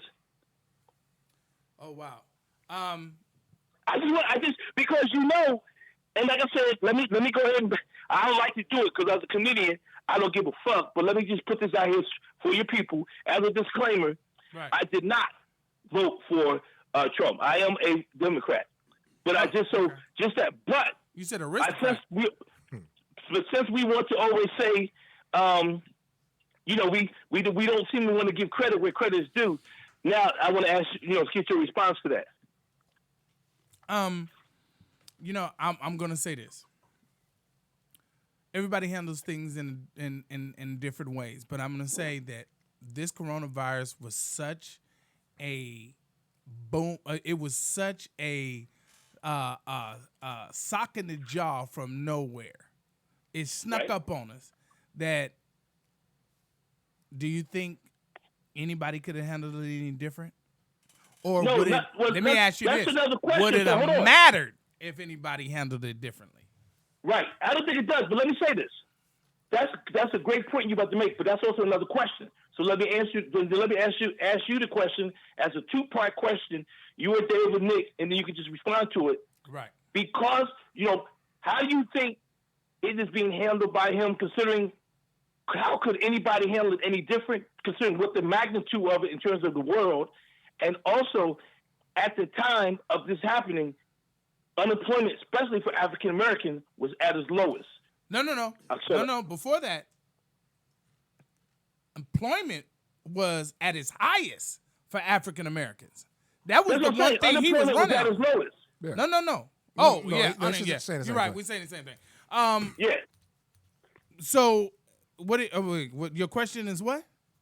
So my question was, because you just said, you made a comment about at the time of this coronavirus, how unemployment was down. Right. I said, how do you feel about saying that, considering who our president is and how people feel about him and how he's being perceived? And then you just made a mention about how it's being handled. So I made it a two-part question and said, how do you feel about, one, it's being perceived with Donald Trump as the president, considering unemployment is low, and then two, could anybody else have handled, like you just said, your part, handle this any different? All right, I'm gonna shoot it up in the air and I'm gonna lob it to Nick. Nick on that. Yeah.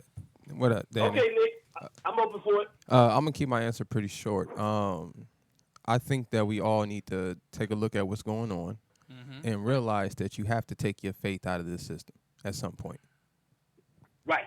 They're not prepared for something as small as COVID-19.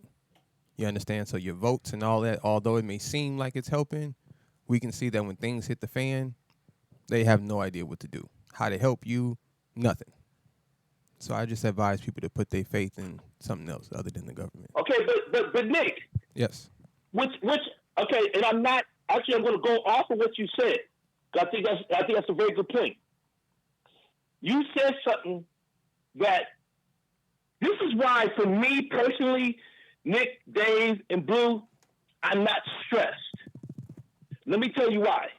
One thing is, I would not feel the way I feel, all I don't want to say jokes aside, but being humbly honest, if I would have lost my job. Okay. You know what I'm saying? Because now I would have had no money coming in. All my entertainment money is cut. You see what I'm saying? Okay. So I would have had no money in. So because I still got an opportunity to make money is one reason I'm able to take at least a deep breath and go, but you was in the industry. You was in the industry that it didn't affect. Go, I'm sorry, Blue. Go ahead, Blue. You were in an industry that it didn't affect like that. Well, right. I have an essential job. Right. We can't tell the kids to be in the house, hey, we'll be back in 3 months. Right. You know what I mean? Them niggas, you're going to burn the house down and they ain't going to be there. Okay. So it's saying that I was able to be honestly like, okay, and be honest with you, Blue and Dave and Nick, I'm working overtime. I've been getting more hours. That's what's throwing me off because we've been needing help. Because what is happening is, and then I'm going to get back to our question, in my field, they don't want people, there's some people in the field where it comes to daycare or care for the adults and stuff like that. As you know, they work in more than one company. Right. Okay. But because of the coronavirus, they don't want people working in more than one company because they may test you at one, but they can't guarantee you're not being tested at another, and they don't want to have that situation where you're bringing that disease into your other job. You getting tested at your job? Yeah, I get my temperature taken every time I come in. Oh, okay. You getting that too? You getting that kind Just of the test? temperature. Okay. Yeah, not the main test, but just the temperature. Yeah. But the thing is, I don't have two different places that I'm going to. Right. Okay. So they can monitor me or whatever. And then I wear gloves and hats and wearing all the shit going into there. In saying that now, because I have a job and I have some income coming in, by the grace of God, I'm not stressed. So now to what Nick is saying, my faith is like, I believe in God. I'm a Christian, and I believe that I just got to stay faithful, stay humble, don't get too high on myself, don't get too low. But when we look at what's going on with the coronavirus, Nick said something that I think is very important, but I think that we're not, a lot of people in the States are not being fair with. And that is, no matter what organization or department they say was stopped by Trump's people, or no matter what people want to say about Korea or China knew it was there, we in America never had experienced any type of major disease coming from overseas.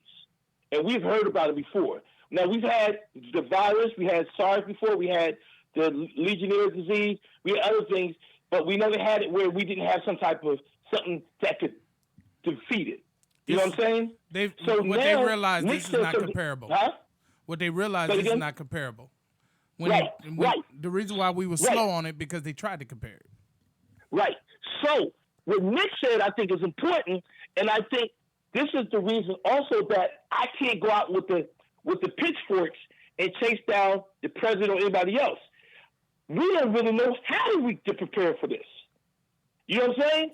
We can say we can be prepared, we're going to have enough ventilators, but the ventilators don't mean that we're not going to stop this disease from spreading. Yeah, the ventilator. It's going to mean that if you catch it, you will maybe get a ventilator. Yeah, it's sustaining you. It's not saving you. Exactly. So I'm different. I've always been like that as an entertainer. Right. Blue, when you sing, Nick, when you produce, if it's a white boy to come up in there, or it's a black dude, if he wants you to produce something and you feel good about what you want to produce, you want to do it. You know what I'm saying? Right. So at least for me, when I'm on stage, I'm not looking at my audience as a white and black audience. I'm looking at them, somebody needs to laugh, and I'm going to kick it. We have turned this down. It's a shame that we're putting this virus now that's killing people into a political realm. So that's why I asked you, and we know it all deals with politics. We know life is number politics, but I'm just saying, we're not, you have people say, well, so, do you think it's going to, I'm watching CNN and Fox, and they're just, both of them, just chopping each other up. Well, Trump is this, and then the Republicans and the Democrats, everybody. So when you said that, what you just said about the unemployment, that's what made me want to ask you that question, Blue, is how do you feel about having to, not that you admitting it or anything, but say that considering who our president is. And Nick, I think you made a great point. We should not be putting our faith, we should put our faith in something else because we don't know. You know what I'm saying? We really don't know what's going on. We can't put our faith in no man. You know what's a trip about this disease? So you being an entertainer, you know this.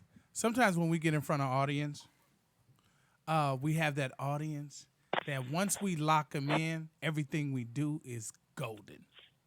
Right. And then we have that audience that judges song for song, joke for joke. Joke for joke. And you as good as the last joke you told or the last song you told. They're always waiting for your ending.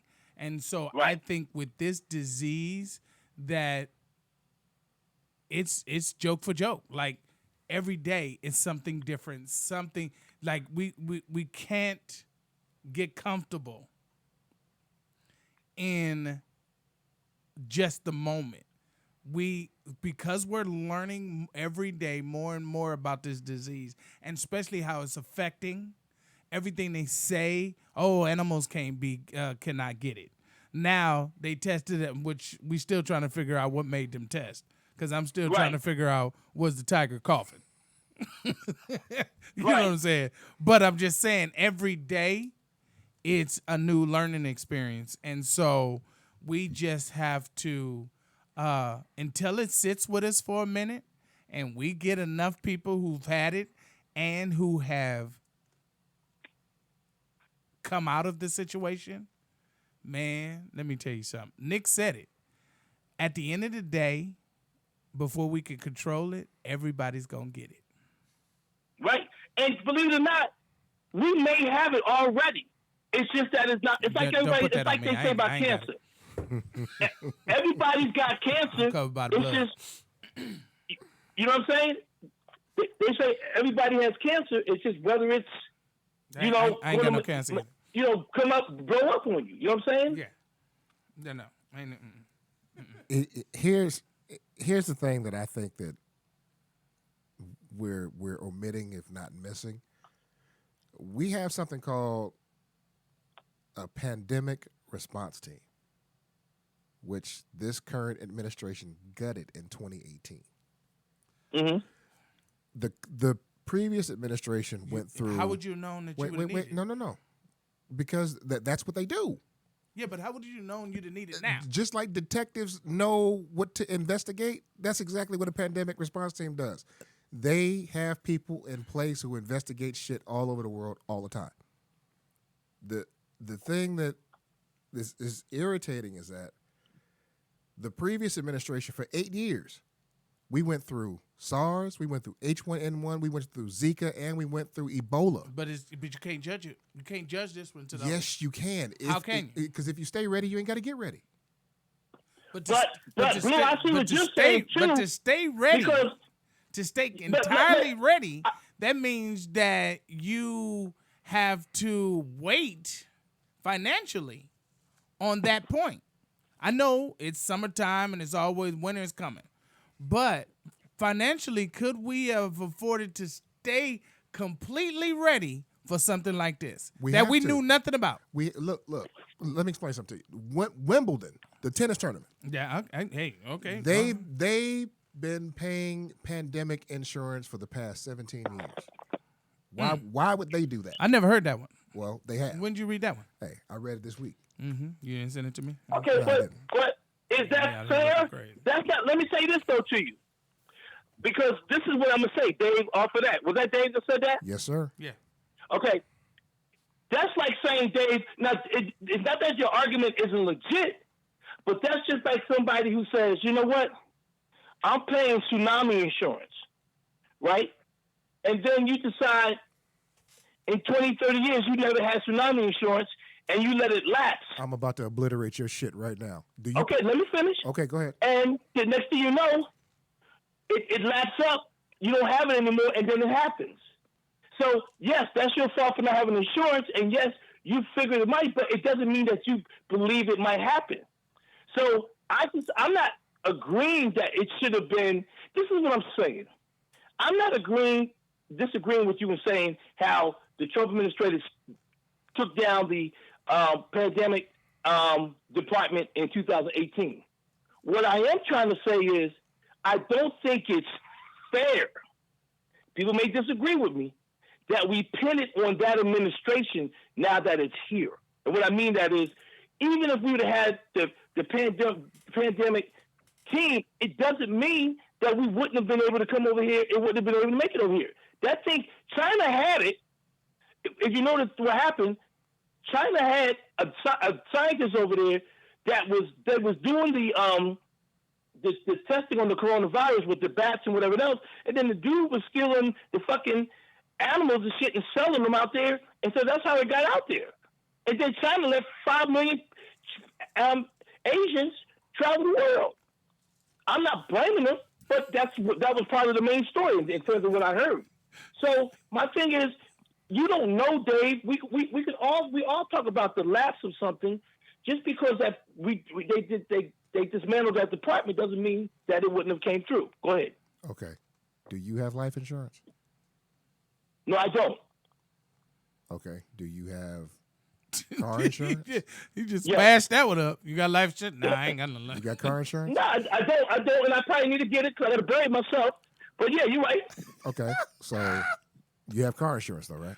Yes, sir. Why do you have car insurance? just in case a motherfucker hit me or I hit somebody. Thank you. Insurance ain't nothing but in case some shit happens. Dave, check this out. So when people own houses, okay, people get a house. When things start getting tight, one of the first things they cut is earthquake insurance. Is earthquake insurance and fire insurance, because they're like, man, that shit ain't gonna happen here.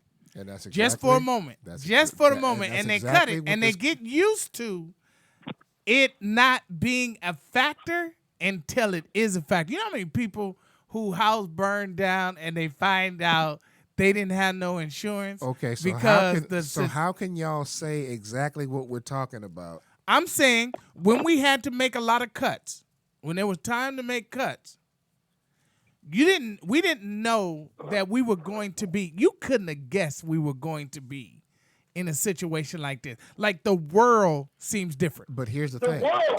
No, but when you have something called a pandemic response team, that's not something you take a chance with. There are natural disasters and tragedies happen all over the world all the time. Okay, but let me say this to you guys. That's not the point. The point is, okay, even if that department, and I hate to sound like this because I'm defending, but even if that department was dismantled, is it fair for us to plant this on him, considering it got out to the world anyway? Oh, yeah, no. That's what I think Blue is saying as well. We're blaming a man that we don't like. So because we don't like him, everything is based on. If you watch CNN, I get to the point where I turn CNN off. I'm like, okay, we know this motherfucker messed up. Hey, Dannon, quick question. What is Trump's job? What's Trump's job? His real job is just to administrate the country. So he's supposed because he's not the one running it. He's the one that's kind of overseeing it. So that's what I would say. I could be wrong. Right, yes. That's what I'm saying. He's basically managing the company, right? Yes, sir. Okay, so like we all know this. If you're the head coach of a team, anything goes wrong with the team, the buck stops. Yes, sir. They talking to the coach. They're not talking to the star player. They're not going to talk to the GMs. They talking to the coach. He's the head coach. Right. Yes. So unfortunately, this does fall on his plate. It's also on Nick, but what I'm saying, okay. He's saying is it fair? Unfortunately, I would say He took the job. Fair is not in the job description. Thank you. You're right about that part. You're right. You're right wait, about that. And Danny, quick question: do you guys think it's a coincidence that you would fire the pandemic team and then coincidentally have a pandemic? You know, Nick, that's a great question, and I'm gonna tell you why. Because. And I'm not like. I know it's a great question. That's why I asked it. Shit, no. But the reason I'm saying it is because there are so many. No, Nick, hear me out. There are so many conspiracies out there now. I don't know which one to believe. It is so many. I will say that you're right. It is a lot of conspiracies. It is. It's a lot of conspiracies. Right. So that's the only reason, Nick, I would say to you, I don't know. I think in a time like this. And this is what I'm saying, which I appreciate the conversation we having. Usually when we get in a conversation, we yelling and whatever. But at the end of the day, ladies and gentlemen. Right. Yeah, this one too. Hey, Bruce said, I just getting my throat ready, nigga. Okay. Go ahead. But think about it. Bro, people are dying. Ain't no doubt. Left and right. So we can sit around and keep pointing fingers at a situation because maybe he dismantled this or whatever, but people are dying. I got one for you, dog. When AIDS hit, and you start knowing people that were dying from it, yes, did the world become this? No, it didn't. Yeah, well, yeah. It didn't. It didn't. Did it stop people from having random sex? People from not putting on rubber? Did it really? People are seriously taking this a lot more serious than AIDS was, and you knew people but here's the that thing. was dying from it. I think the reason why this and you could control it. This differs from AIDS is because of the contact point. There were certain things that had to happen in order for you to catch AIDS or HIV. This motherfucker is sneaking around. So you're telling me and whatnot. that with AIDS you had a control of it. No. You had a control No, to I'm saying make there sure was- you didn't catch it, right? No, I'm and saying, they didn't still no. do that. That's not what I'm saying. What are you saying? I'm saying there was a finite list of things that had to occur in order for you to contract the HIV virus. This COVID-19 does not have a finite list because they don't know how people are catching it, how many different ways you can catch it, what you have to do to be Now, catching that's it. a great point. So let me ask you a question, So, Dave. okay, go ahead. Let me ask you a question. Since we know that, so look, when AIDS was the big thing, which was in the 90s, and whoever the president was, did we have an AIDS department? Well, because the same because of the same reason with this, regular people didn't think they could get it because they believed it was only through homosexuality. Relationships. So they didn't believe. They didn't believe. That's my point. Yeah. That's my point. My point being is we didn't even have, I don't believe we had a department for it because we didn't know where it was coming from. And we started saying, well, it's because somebody fucked a monkey in Africa or something like that. Remember that? That was the talk. So it was. That was kind of the conversation. I just ain't heard it in a while. Go ahead. But my point being is, I understand. You know what it's like? To Nick's point, Nick said he's the coach. He gets the blame. Okay, so here's the deal. The buck stops here. No, it doesn't. Here's the deal. First quarter. Yo, we down 28. I made some bad calls. But I know I got a squad. What are we going to do to try to win this game? So do we now not support and try to figure out each other and come together as one to get through this shit? Or do we keep having politics and pointing, like even with this bill, this $1 trillion bill that they're using to save businesses, both parties are putting in other type of wants and needs. Stuff for dogs. And stuff that ain't got shit to do with the pandemic. You know what I mean? This is a situation, dog. This coronavirus is a situation that for us to get a control of it, to get ahead of it, we got to let it run its course. Yes. And running its course is going to take us emotionally, physically, psychologically through some changes that we just are not, most people are not ready for. But at the not end only of, not ready, at but the not end of willing the day, to accept. I feel like this is one of those situations when your daddy said, "Come on, man, come on in here. You don't know what you did. You know you're gonna get this whooping, so just go ahead. So take it like a man, and take it like a man, and get this whooping. We're gonna have to go through this. We're gonna have to let it run its course for us to get in front of it. So, but Nick, I mean not Nick, but Blue. The problem with it, well, not only politics, but the problem is that I remember when it first came out and it was still cracking, when it first started cracking, and they were asking people to be quarantined. I was seeing people being interviewed talk about, I feel like I'm under house arrest. Why are my rights being taken away? So I should be able to go, like, their mindset is already fucked up. Like, look, nigga, you sick. Stay the fuck in the house until you get better. But you can't take 14 days of your life to save other people's lives. That's why all of this shit happened the way that it happened. Ellen catching shit for that right now. Because she said Ellen's catching shit for that right now because she said that being quarantined but she shouldn't. feels like being because in jail. It is like it. And it's a joke. No, and I'm not a big Ellen fan, but she shouldn't catch it. Here's the reality. We've all said what is free? Where everybody is learning the understanding that free is not what you think it is. Oh, it ain't free no more. No freedom of speech. None of that bullshit. It's all bullshit. You know what I mean? Like your freedom of understanding, everything can be taken away by the drop of a hat. See, yes. The understanding we're getting is to appreciate where you are, who you are, and what you have. Because it can be gone tomorrow. This virus we can't even see. Now, mind you, they keep putting a picture of the virus on TV. Yeah, who is the model? Yeah, to the point where, who's the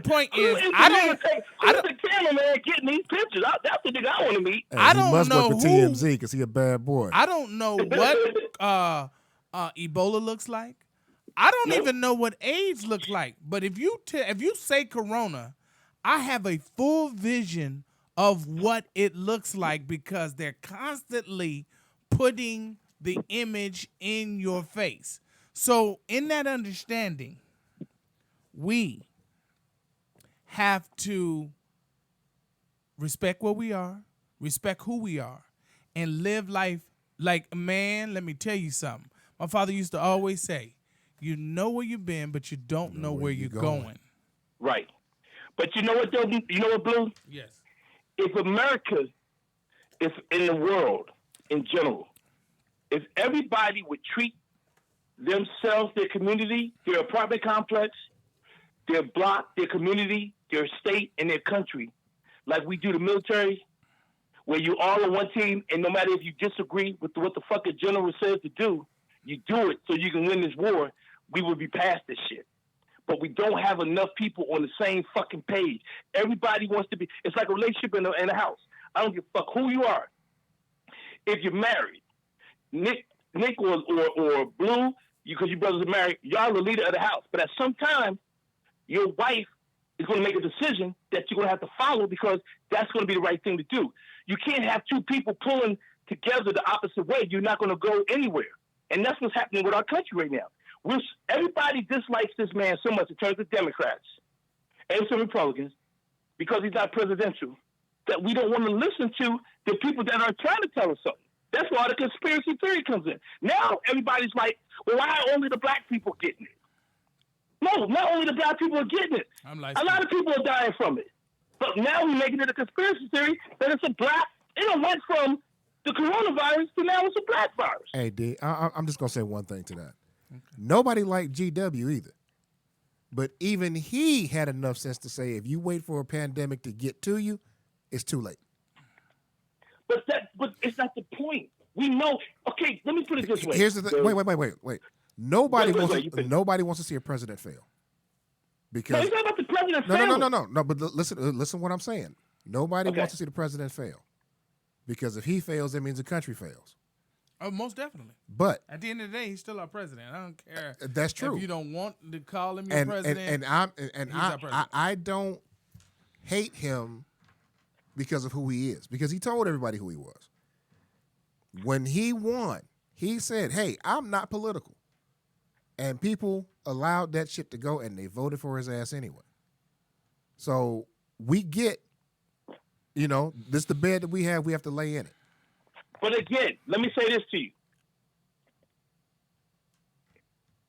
Even at the end of the day, at the end of the day, we're on the radio show with Blue. This is Blue Mitchell and Friends. This is Blue Mitchell with Marie and Dannon Green and news by Big Days.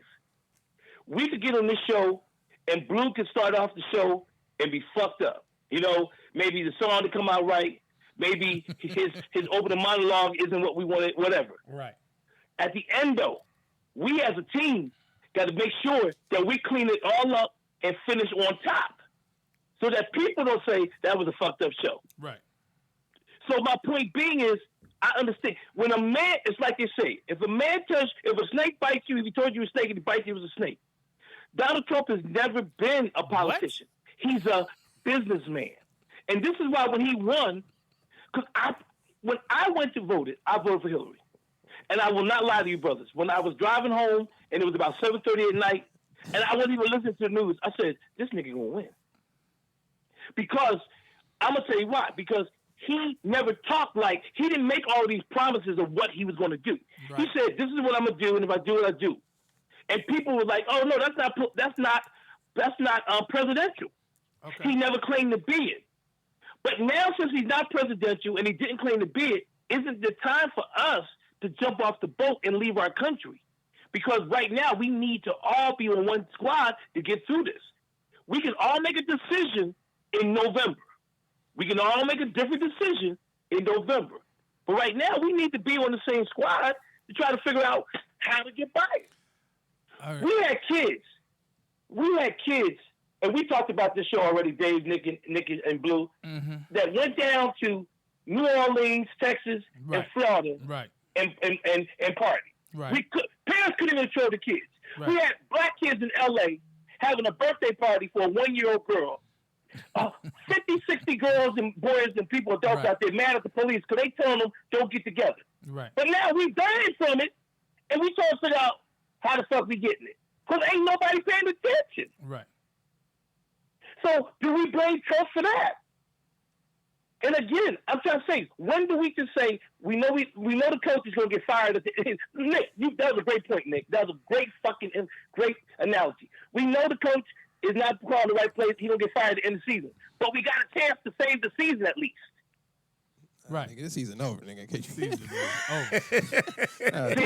2020 over. See, y'all making jokes about that. I'm saying his season may be over, but I don't want my season to be over because I'm not trying to die or be in a situation where I'm sick or see one of y'all get sick or see somebody lose their job because we're so worried about trying to get him out the White House that we're not doing the things to get this shit over with. Because the longer it goes, the more these major corporations are going to be like, nigga, pull the plug. And I'm telling you, it's happening.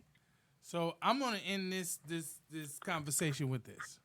Nick and I had a conversation about playing a team.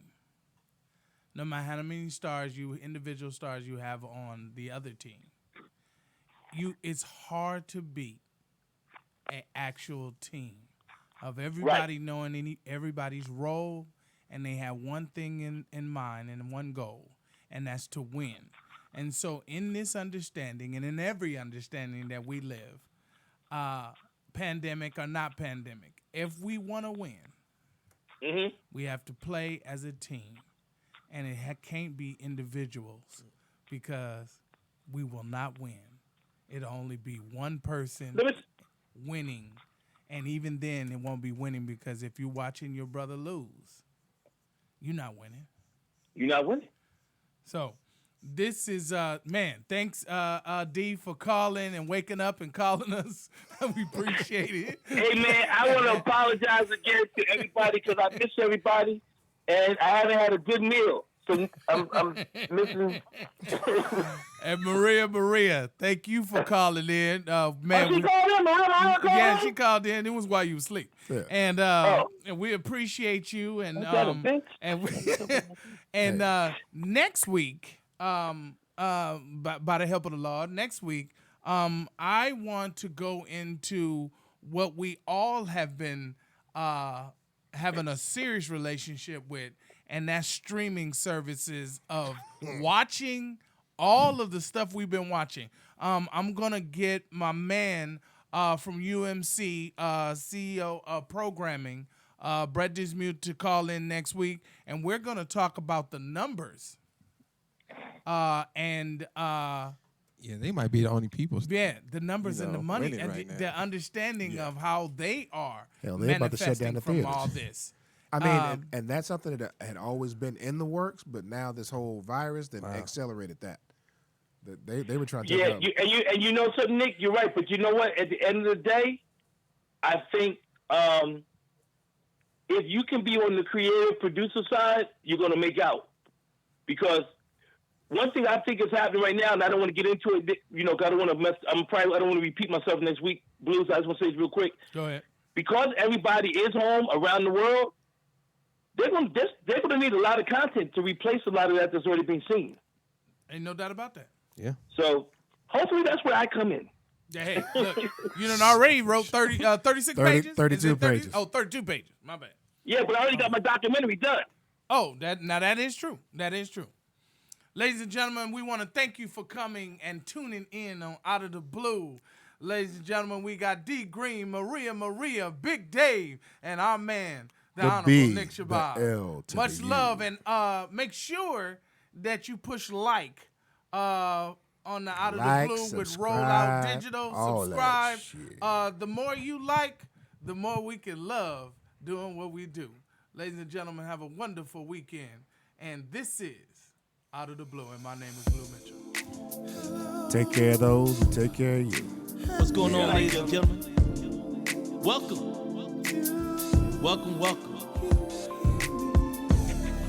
To the #1 show that you will hear anywhere in this country or any other continent in the world. You're listening to Out of the Blue, starring Blue Mitchell, Maria, Hey, it's your girl Maria. and your boy Danny Green.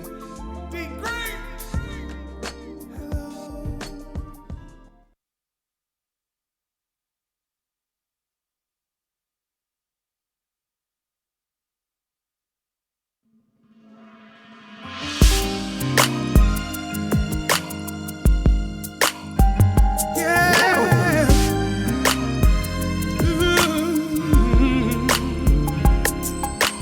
I don't like to go to the gym, baby, but I like working out with you, darling. I can get my sweat on every night and day. Can I work out with you, baby? Can I work out with you, darling? I like to do push-ups, pull-ups, or anything physical other than you, baby. I can get my muscles pumped up, oh, my muscles pumped up with you, baby. Can I work out with you? Can I work out with you? That's all I wanna do. Can I work out with you? Can I work out with you? That's all I wanna do.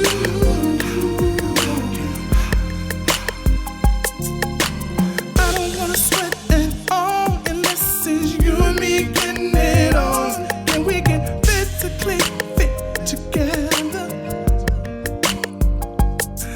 Can we sweat from the morning to the evening time and then come back and do a rewind?